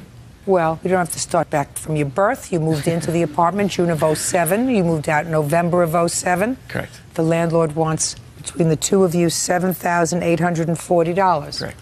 Why should you not be responsible for half of that? Well, when I moved out, I had developed a problem. I had been in several car accidents prior to that, and I was prescribed medications, and it just got to be out of control. And I kind of sat her down and said, look, I need to go get help. I'm going to move back in with my parents for now and check myself into a rehab. And when I told her that, she agreed that it was more important than living together and, you know, the rent. And so we had an agreement that I was going to move out and she was going to ask her sister to move in with her and take my place. You had an agreement that you would try to find somebody else. Yeah, her sister. She had mentioned that her sister liked our place and maybe possibly thought about moving in. And when Well, that's a possibility. Did that happen? No, it didn't. Didn't happen. No. And so a few days later, she had left to go to LA to visit her boyfriend at the time. My mom came and stayed with me at the apartment, and then after that, I got all my things and left. When I came back and she was there, that's when she told me, look, I can't find anybody. I'm going to move out now. And so I told her, I said, I thought we were in agreement that you were going to have your sister move in. No, there was no agreement, sir. You just said to me there was a possibility that maybe her sister would move in. But before you got all your things together and moved out, she told you that her sister wasn't moving in. No, that actually happened afterwards. When I got my That's stuff not and true. I came back for the last of my things. Your stuff was still there. If the last of your things was still there, sir, you were still there. She told you she couldn't get her sister to move in. You Yeah. had a choice. You could have stayed in the apartment. Yeah, I mean, but I did tell her. When you left in November, where did you immediately go? The first place I went was my mother's. And how long did you stay there? I stayed there for about a month, and then that's when I checked into rehab. Did you finish rehab? Yes. You're okay now? Yeah. Great. You owe her half this money. I'm glad you went into rehab. I'm glad everything is great. I'm glad you recognized it. All of that is terrific. You can't leave somebody in the lurch because you had a problem. I actually have proof that he's lying, if you would like that. He signed something when we moved out saying that he would be rent responsible as well as me until the apartment was rented. I thought that was I was signing away saying that I don't have any more responsibilities to this apartment. I thought the agreement was saying that. Well, says whether you he do. did or whether he didn't. Judging for the plaintiff in the amount of $39.20. Thank you. Yeah, it's case number 494 on the calendar in the matter of Price versus Alvarez. Thank you. You're welcome, Judge. Parties have been sworn in. You may be seated. You folks have a seat. All right, each one of you has allegations against the other, multiple ones, so I'm going to try to simplify this as best I can.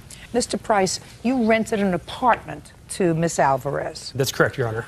ultimately had her evicted, according to her, had her evicted, it is your claim that she owes you money. Yes. She owes you money for rent because she gave you a rent check that she ultimately stopped payment on. Correct. That she owes you for damage done to the apartment, which was additional damage that her security deposit did not cover. Correct. And attorney's fees that you spent to get a 30-day notice to quit the premises. Correct. Ms. Alvarez has a counterclaim. She says that you wrongfully evicted her, that she only stayed for a few days the beginning of November, which is why she didn't pay November's rent. And she's counterclaiming in addition for the return of her security deposit and for the illegal eviction. So, when did she move in? Your Honor, Anna Alvarez moved in on 6/3/07. Did she sign a lease? Yes, she did, Your Honor. Do you have a copy of that lease? I do, Your Honor. I'd like to see it.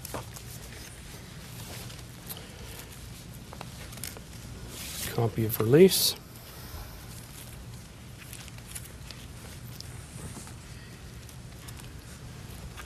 It was a one-year lease, Your Honor.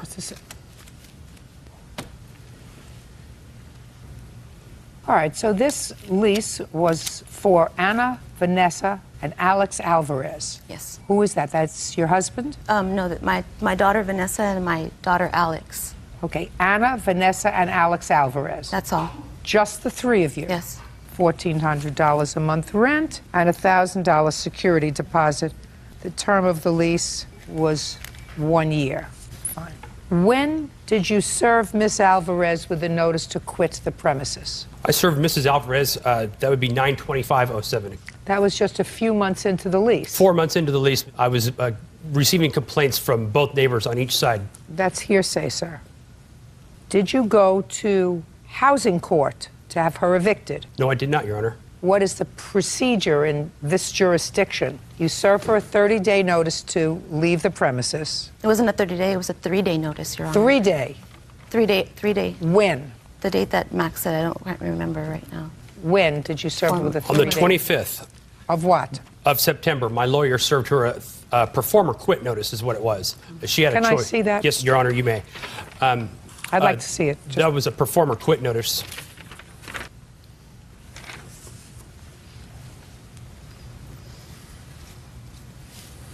For being wrongfully accused, Your Honor.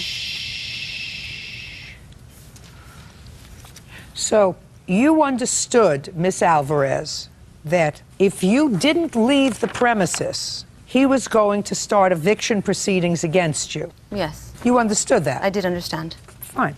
So that you didn't have her evicted, but you notified her September 25th that if she didn't leave within 3 days, you would, in all probability, initiate eviction proceedings against her, which you never did. Correct, because she decided to perform. Just a second, but you never did. Never did, Your Honor. Okay, when you received this, Miss Alvarez, what did you do? I panicked and I went to the police department and showed the police department and told the police department they're wrongfully accusing my 2 daughters. Just a second. What did you do? You have the following options. You can either choose to leave, or you can say, bring on eviction proceedings, we'll go to court, and we'll appear before the judge. You present your case, I'll present my case, and then the judge will determine whether or not I'm to be evicted. You understood that, Miss Alvarez? Yes, I think so, yes. Okay. At some point, you chose to leave. At some point, you chose to leave rather than having him start formal eviction proceedings. I didn't leave till November 3, 2008. I stood there and paid my rent month to month and did all that. But you chose to leave rather than to have eviction proceedings start. Is that correct? No, Your Honor, that's not correct. Well, it was correct, Miss Alvarez, because you have the two choices. Either you say, listen, you don't have a case against me. We didn't do anything wrong. Right. And therefore, if you want to evict me, go to court. Okay, yes. And have me evicted. That's correct, Your Honor, yes. This just says to you, if you don't leave on your own, I may start eviction proceedings and you will be responsible for the costs of the eviction proceedings, my attorney's When I spoke fees. to Max about that paperwork, he told me, rip it up. I jumped the gun. It was my mistake. The neighbor wrongly accused your 2 daughters. It wasn't them. Don't worry about it, Anna. Just throw it in the trash. Don't worry about it. So I said, phew, Okay, I'm relieved. Did you have Everything's that fine. conversation with her? I did not, Your Honor. Yes, he did, Your Honor. Then why did you move? I didn't move November of 25th, 2007. When did you move? November 3rd, 2008.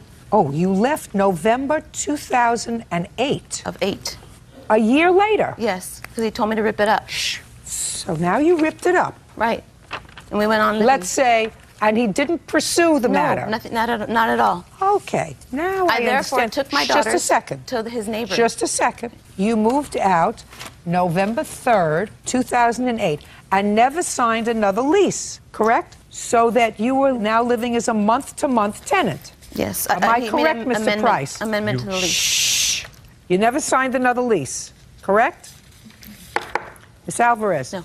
After this, you never signed another lease, so now you're living as a month-to-month tenant. Yes, that's correct, yes. And you chose to leave on November 3rd, 2008. Why? I didn't want to leave, but Max was constantly, 5 days out of the week there. Just there. He would come by to water for 5 minutes. He would come by to just walk and stand and move trash cans from one spot to another spot. I had a patio furniture outside. He would fold up my chairs and put them away the way he liked them. I wear construction boots to work. I like to sit on my patio chairs when I get off of work. You weren't happy yada, you yada. moved. No, he was just constantly there, like he lived there. Okay. Like he was there. Fine. He was constantly there at his 5 place. days out Fine. of the week. You moved. You moved. Where did you move to? I moved up the street. And the next city over. Up the street, the next city over? How? In Azusa. Where I used to rent from Max was Glendora. I moved into Azusa. I had So to you move went to right a new away. town? Yes, I did. Did you move into a new apartment? Yes, I did, Your Honor. Why didn't you move out on October 31st? October the 31st? Yes, 2008.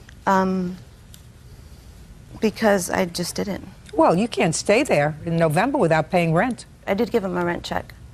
I gave him a rent check. I stopped payment because he came into the house.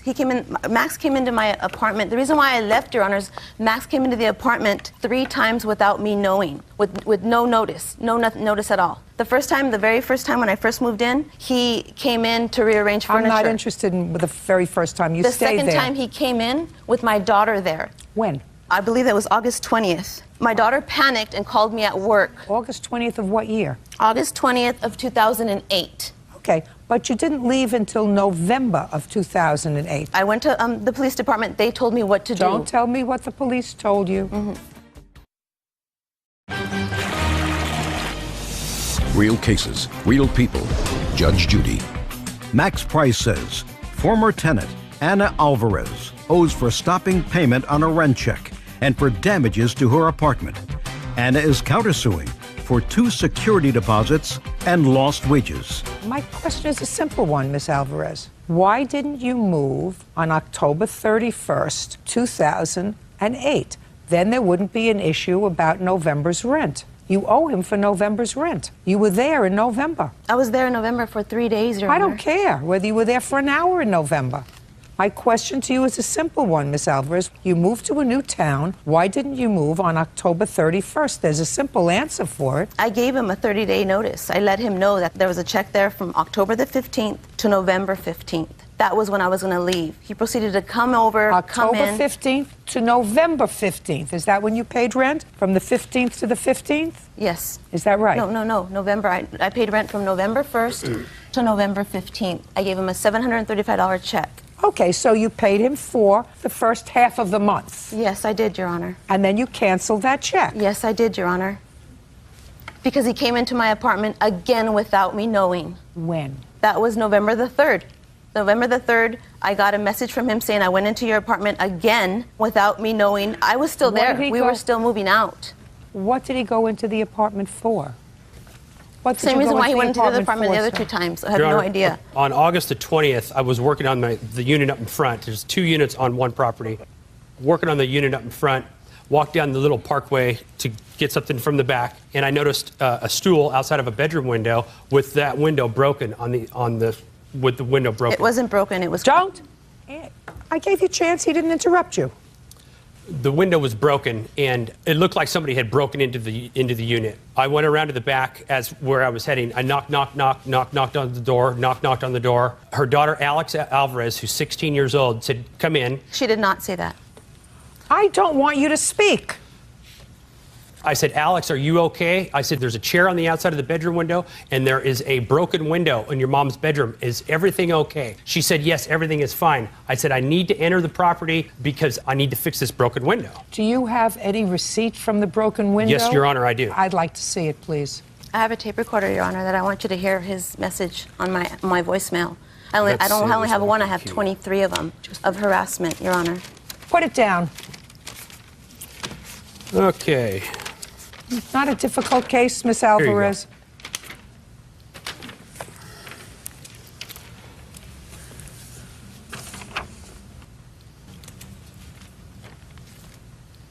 What was the address of this house, Miss Alvarez? 739 in Glendora. Well, why would he fix a window if it wasn't broken? It wasn't broken. It was the place is old. I don't know how old it is, 1951 or 19 something, but it was stuck. It was closed. So when I went to open it for the first time, I have one window open and the other one closed. I tried to palm it up to make it go up, and it lightning bolt cracked, and that's what he's talking about.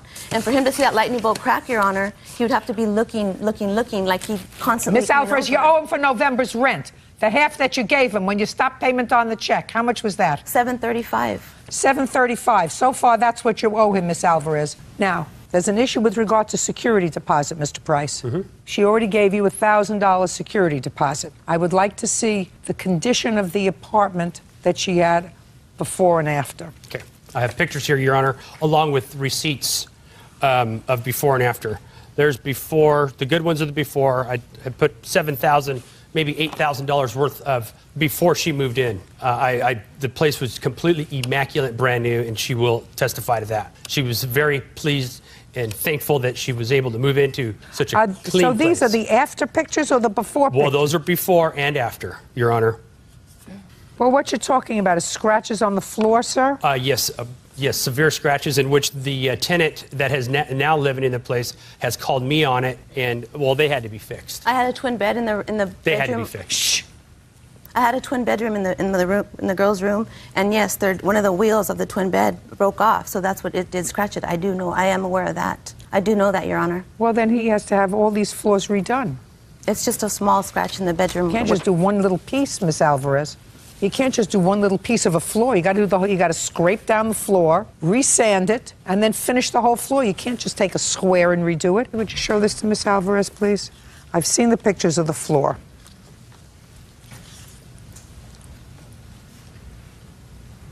What is this?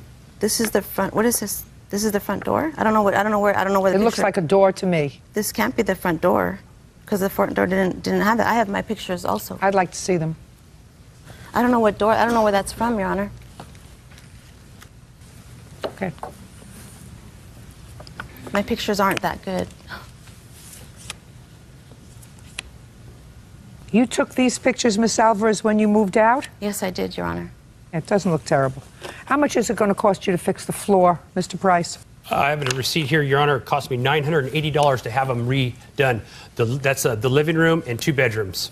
What was wrong with the living room? The living room pictures are also in there. It looks like the scratches to the living room, I could point them out to you, were maliciously done. Well, or it could have been from the me. dog that she should not have had inside of the house. We don't have a dog, I'm not Your sure Honor. where they came from. We don't have a dog, Your Honor. That's the picture of the living room right there. Just the living room, because I saw the... Yeah, these are bedrooms. That's the living room right there. And it's right in the center of the living room. And you are absolutely correct. I tried to ask my hardwood floor guy if we could just kind of patch this up, and he said absolutely not. So this is the living room? That is the living room, and the other ones are the bedrooms. Okay, so it cost you $980 to take care of the floors. What else? Well, you got the laundry room. You have pictures of the laundry room, damage to the walls. That had to be fixed. That was part of them. The laundry room. The place had to be repainted, and the walls had to be cleaned before they were painted. That's when you're the landlord. You do that. Typical wear and tear. That's the screens. That you take care of. Here are some the screens from the daughters sneaking in and out of the property at nighttime. My daughters don't sneak in and out of the property at nighttime. The screens were bent. No, my daughters don't do that. Mr. Price! Hey, shh. Mr. Price. Yes, ma'am. You've got your $1,000 security deposit? I'm sorry? You had her $1,000 security deposit? Good. That took care of the floors, and you totally have new floors. Okay, yes, I do. You're also entitled to $735. You are entitled to that. You are entitled to rent. Your Honor, I had to leave. I assume that if I had to leave because he came into my apartment with my 16-year-old daughter. Listen to me. Miss Alvarez, you should not have canceled your check. Do you understand? If you had not canceled your check, once you gave it to him, we would not be here today. Because Mr. Price, I assume, has better things to do than to come to court. You irritated him by writing out a check and then canceling it. And you didn't move out until after November 1st. So he's entitled not only to a half a month's rent, he's entitled to a full month's rent. And you damaged the floor. I don't care about the painting, I don't care about anything else. Normal wear and tear, maybe a little bit more, but he spent $1,000 to sand the floors because of damage that was done to the floors. So you lost your security deposit. But we wouldn't be standing here today if you moved out of the apartment on October 31st. I had to leave, Your Honor. I had to. I had to. Miss Alvarez, to me, you're not a victim, madam. I know that you're putting on your victim face to me, but you're not a victim. You had the opportunity to leave on October 31st. You told him you were going to leave. You gave him notice that you were going to leave, and you were going to leave in October. Instead, you stayed till November. And if you paid him for the first 2 weeks in November and decided that for one reason or another your new apartment wasn't ready, you couldn't move when you thought you were going to move, the other tenants didn't move out of the new place, so you needed an extra few days, what date did you move into your new apartment? October the 15th I moved in. I paid extra so I can have both to get my stuff out. So you had a place that you could stay and live on October 15th? Yes, I believe it was October. It was both. So you gave him money so that you could move slowly, paint, decorate, do whatever you had to do. No, that's not true. Well, then what did you pay him rent for from November 1st till November 15th, Miss Alvarez? Because I was You said you gave him a check. Weeks. And the check was from November 1st to November 15th, $735, and then you canceled it. I canceled it because he came into the place where I don't want to hear that at. again. I'm not interested. I don't care. I want to know why you gave him a check from November 1st to November 15th if you had another premises that you were paying rent on starting October 15th. I think it was October the 15th. I'm not sure. Judgment for the plaintiff in the amount of $735. Your counterclaim's dismissed, Miss Alvarez. That's all. Now, it's case number 561 on the calendar in the matter of Graves Boland versus Thank Graves. You're welcome, Judge. Parties have been sworn in. You may be seated. Mr. Graves, this is your son. Correct. And you are? His stepmother. How long have the two of you been married? 6 years. What kind of work do you do, Mr. Graves? I'm a facility manager. And you? I'm a human resources manager. Who else lives in your home with you? No one else. And how old are you, Mr. Graves? 26. You got yourself into trouble. Is that right? Yes, ma'am. Your father says that he paid for attorneys for you on 2 separate occasions. One because you got yourself into trouble, and the next time because you wanted to see your son. You have a son. I have a daughter. A daughter. And there was a problem with visitation. So your father and stepmother helped you get a lawyer. He wants that money back. And he says he paid for anger management classes, which were a condition of your probation, even though that was a minor amount of money. I think you just threw it in. It was something like $65. You've probably spent more on him at dinner. True, very true. Right. Okay. Mr. Graves, why don't you tell me about the first instance where you retained an attorney for your son? Timothy was arrested on a violation of a restraining order and tried twice to gain a release. When was that, Mr. Graves? April, I think, or March, somewhere around there. It was March 19th, and he was trying to get bail and was denied bail once. And Denied any bail? Denied bail. Is this the first time you've been arrested for domestic violence? Yes. Was it a bad case of domestic violence? No, ma'am. And they would not set bail for you? No, they wouldn't. Long story, no, they wouldn't. Well, give me the cliff notes of the long story. The judge I was going in front of wouldn't release anybody on a violation of a protective order charge because he had released somebody on a violation of a protective order charge, and they went back to their wife or something like that. And killed him? Yes, ma'am. You only burned him once. That's all you had to do. So you were released when, was it your girlfriend? Yes. Filed for a protective order, but then when she alleged that you violated the protective order, he said, okay. What was the nature of the alleged violation, Mr. Graves? Me and her got into an argument over the phone. Over the phone? So over the phone. She alleged that you threatened her over the phone in Yes. violation of the order. What'd you call her for? It's not an answer. I was over at my friend's house, and we were just talking, and I just found something out, and I didn't like it. So I called her and confronted her about it. She really didn't like that. Well, because it's a violation of the protective order. Yes. Right. That's why the judge didn't let you out. So you tried twice to get bail, and you were twice denied bail. Then what happened? Look at me. My father basically took it upon himself to get me out. You didn't have a discussion with him? I talked to him several times while I was in jail, and Did you at any time say to him, do something, help me? I had said help me, but he once again told me to go forth with the public defender, and it just wasn't working. And so you didn't have a subsequent conversation with him?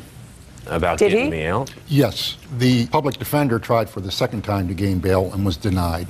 And at that point, I imagine it looked hopeless in his opinion, and literally begged me, calling from jail, to please hire an attorney to get me out of here. I need to get out of here. Please do whatever you have to do to get me out of here. And? And I made that understanding very clear at the time. My wife was on the extension that if I do this, this will just be a loan. I'm not giving you this money. Pretty much if it was up to me, I would let you stay in jail to learn the lesson. So that was the condition. Is that what you said to him? Yes. And what did he say to you? Anything you can do to get me out. When your father retained the attorney for you, Mr. Graves, was the attorney successful in securing bail for you? Yes, ma'am. How much? I'm not sure of the amount. I don't know the Who amount. posted it? I guess my father did. There was no bail. It was a habeas corpus trial, and he was released. So that despite the fact that the judge said, I'm not setting bail for you, the judge is required to set reasonable bail in order to secure your appearance. So the judge got his wrist slapped, right? Yes.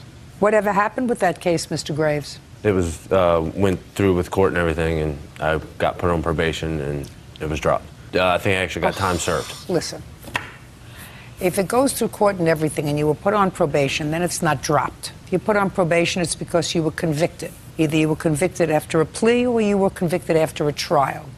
Did you take a plea? No, the second-degree assault, the first charge, why I got put on a restraining order, that I got put on probation for.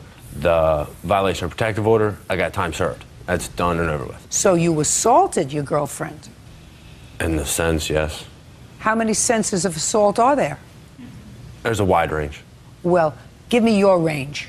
A cell phone at the ground and it bounces up and hit her. Is that what she says happened or what you said happened? That's exactly what happened. Listen to me. Is that what she claimed? Yes. And how injured was she? Not really. Any scratch on the head. Our daughter was in her room. That was the main problem. How old is her daughter? Our daughter's 18 months now. So you threw a cell phone at her, you hit her in the head, and she got a gash, and your 18-month-old daughter was in the room. Sleeping, yes. Pretty much. Pretty much. And then you heard something else that you didn't like, so you called and threatened her. Yes. And then she said to you, you're not getting visitation with this child because you have a bad temper. No. Well, an attorney was necessary in order to secure you visitation with your daughter, is that right? Yes. If your girlfriend wasn't complaining about your conduct, there wouldn't have been need for an attorney. You could have arranged for visitation without the necessity of having an attorney. That's what we had. That's what you had what? That's what me and her had. Even after I got released, I had my daughter every weekend. And then what happened? We just had a falling out, and it got to where it needed to go, where I had to go to court. Do you have visitation now, Mr. Graves? Yes, ma'am. When? I have her every single day during the week and every other weekend. Is that because you work nights Yes, ma'am. and child's mother works days? Yep. And that's by court order? Yeah. And that was secured for you through the attorney that your father paid for? This is, well, yes, what me and my ex came to an agreement outside of court. It was secured by virtue of an attorney Yes. that your father got for you. Yes. Real cases, real people. Judge Judy. Richard Graves says his son, Timothy Graves, owes for attorney fees from 2 separate arrests. Okay. How did it come about that your father got you that attorney? Because he saw that it was, Don't tell me what he saw. There had to be a conversation. we talked about it, Well, that's what I'm asking you. What was the conversation? that I had to do whatever I had to do to get my daughter. Well, what was it that you had to do, Mr. Graves? I had to go through court. Right. And? I had to hire a lawyer. And? And he knew that I didn't have the money to Don't pay tell for me a what lawyer. he knew. I didn't have the money to pay for a lawyer. So what did you say to him? I need your help. And what did he say to you? Okay. Now, Mr. Graves, first tell me when this was that you advanced money for the second lawyer.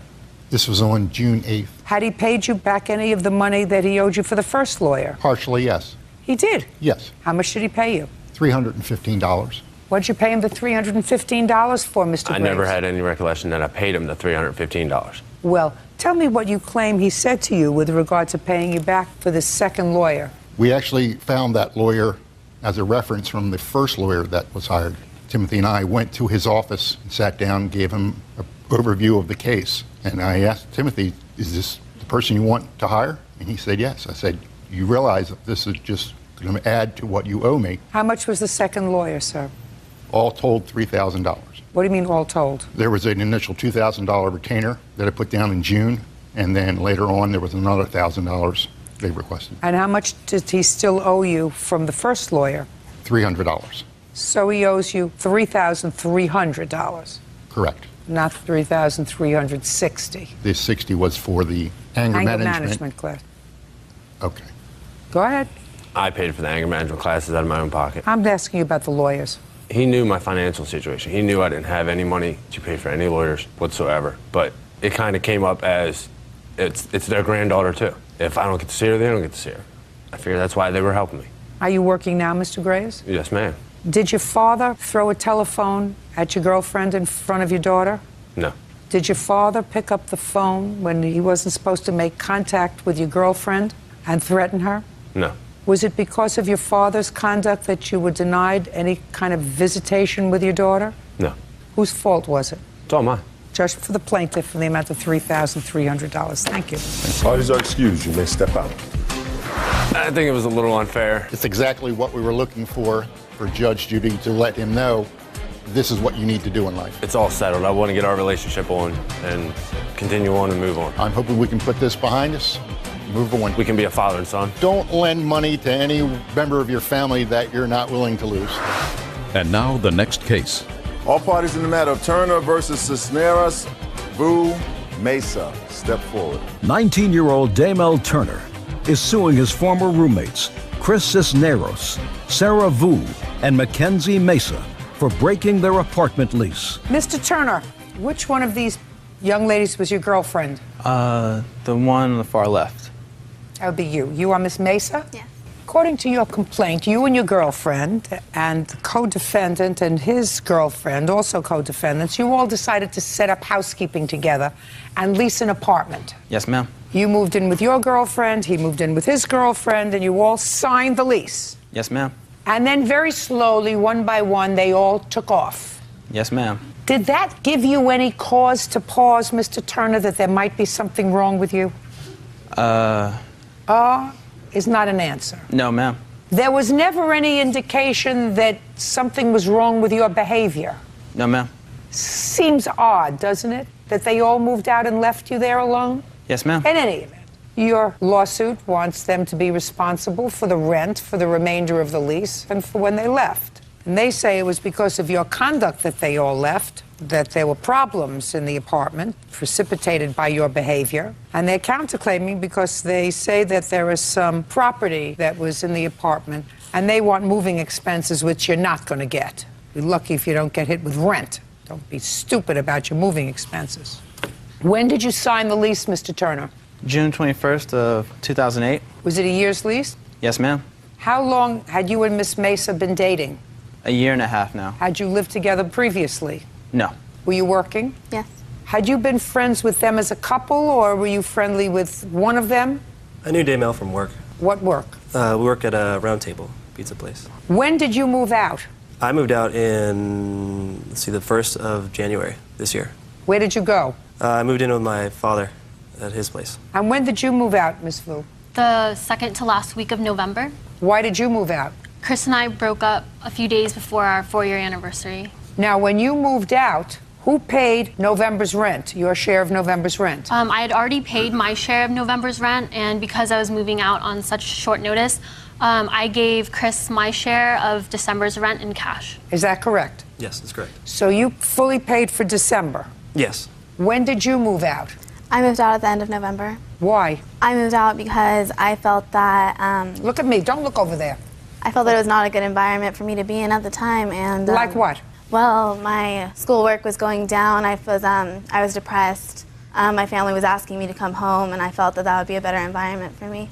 I don't hear anybody talking about his bad behavior. You had a lot to say in your answer. Well, one night, especially like where I felt like it was like definitely a sign that it wasn't a good place to be at anymore was a week before Chris and I broke up. We were all like hanging out at our apartment, and we had friends over, and it was probably really late, like really early in the morning, around 2. We were hungry, and so we decided all to go get something to eat. Could we get to it, please? I have places to go. Mackenzie wanted to come with us, and Daymel decided not to let her, but and she went anyways, and so he was really angry. When we got back with the food, we were all sitting on the couch eating, and Mackenzie was sitting on the edge of the armchair, and Daymel came out and was like lecturing her, and she rolled her eyes, and so he walked up to her, grabbed her by the neck, and threw her down onto the ground from the armchair of the couch. That was in November. Mm-hmm. Did that happen, Miss Mesa? Yeah, to an extent that happened. We did have our fights where they would escalate sometimes. I can understand fights escalating. I don't understand physical violence during an argument. Did you do that, Mr. Turner? No, what happened was... Listen, I don't want to go through the food and the couch again. Did you put your hands on her? Yes, I shoved her. Well, you can't do that. I know. What happened is How much after that did she leave? That actually happened in October, and she left at the end of November. It was because we were having a party, and like we all had like a couple of drinks. And I don't care why. Okay. What happened was that I came and yelled at Mackenzie, like, "Why'd you leave? We're supposed to..." I don't care. Okay. You can't put your hands on anybody. Was that the first time he ever put his hands on you? No. Was it the last time he put his hands on you? Yes. All right.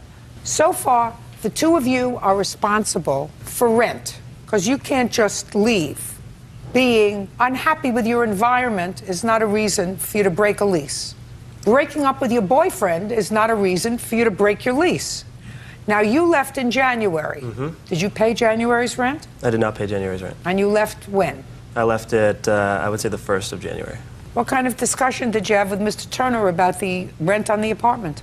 The beginning of December, I told him that I wasn't going to be able to pay January, and that I was going to go and tell the office that it was, time for me to leave. I was going to put in my notice. Daymel asked me if I could give him the notice and wait till he got a roommate, and then put in my notice at the beginning of January. Did you have that discussion with him? No, ma'am. He told me he was going to move to Australia with his brother, that he was going to keep paying rent until he decides on what he was doing. Well, that was back in December. That's what he's saying. And he said that you had that discussion. Yeah, this is December, but it's getting close to January, and he's told me that he's going to still keep paying rent until he figure out what he was going to do. He never, ever gave me any, formal or told me exactly when he was going to leave or ever went to the office and let them know either. So I can never actually get a roommate because they're all still on the lease, and the apartment won't let me put a new person on the lease until they're all off the lease. Did you take your names off the lease?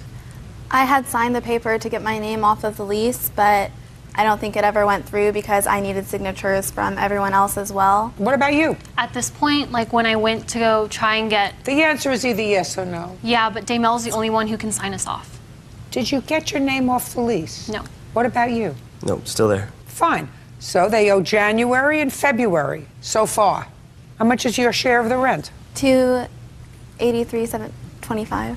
And how much were you paying in rent? $286. And you? $286.75. You each owe him $858. January, February, and I'm throwing in March. Yours is less. $849. By the end of March, sir, if you don't have roommates, I suggest you do something else. Do you understand? Yes, ma'am. Now, moving expenses on your counterclaim is out. You moved, so who cares if you move?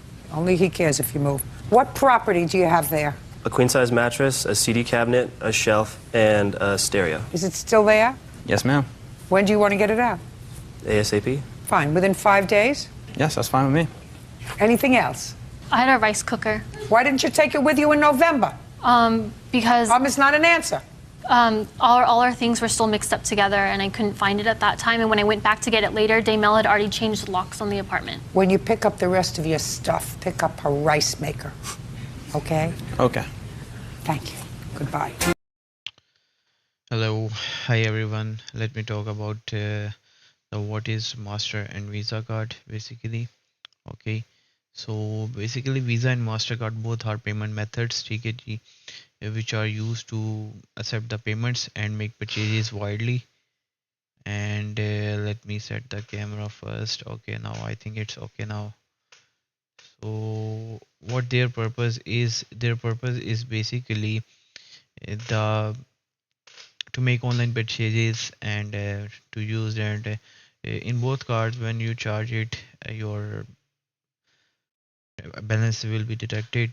Okay, so the another thing which is the MasterCard is used for is fees. Visa prohibited merchants from charging additional fees or setting minimum amount for a Visa card purchases, but MasterCard is basically the major one which is used for the purchases as well.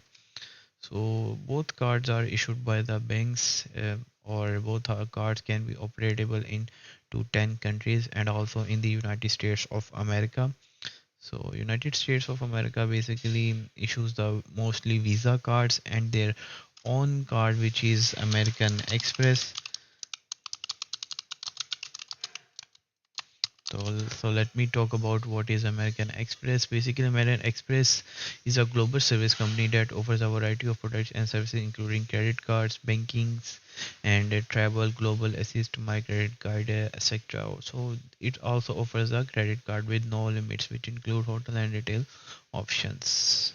Okay, so you can see that American Express card include the hotel options. You can charge it anywhere any else and enjoy it with your near ones and enjoy the limits as well as the finance of it.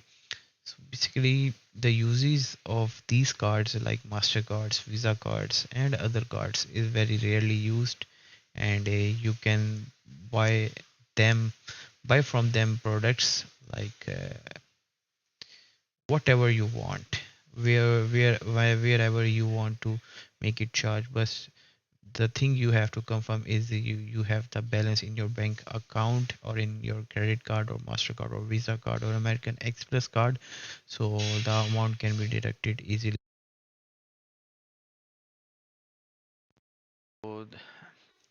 So the another thing is you can choose whatever, you can buy things, and the most famous thing, it can work globally. You can charge it in Dubai, in any country you want, in China, in Russia, and Spain, Europe, Italy, France. So wherever you are, you can use your cards to make shoppings from stores and to make them, like, you can say that you make purchases, you, well, it makes your life easy. So my suggestion is to adopt definitely adopt the cards, especially from the banks, and having the account, complete the procedure to opening the bank account in any bank according to their own rule and regulations. So you can consult with the bank in which you want to open the account, and want to have a credit card or debit card, whatever you can ask from bank.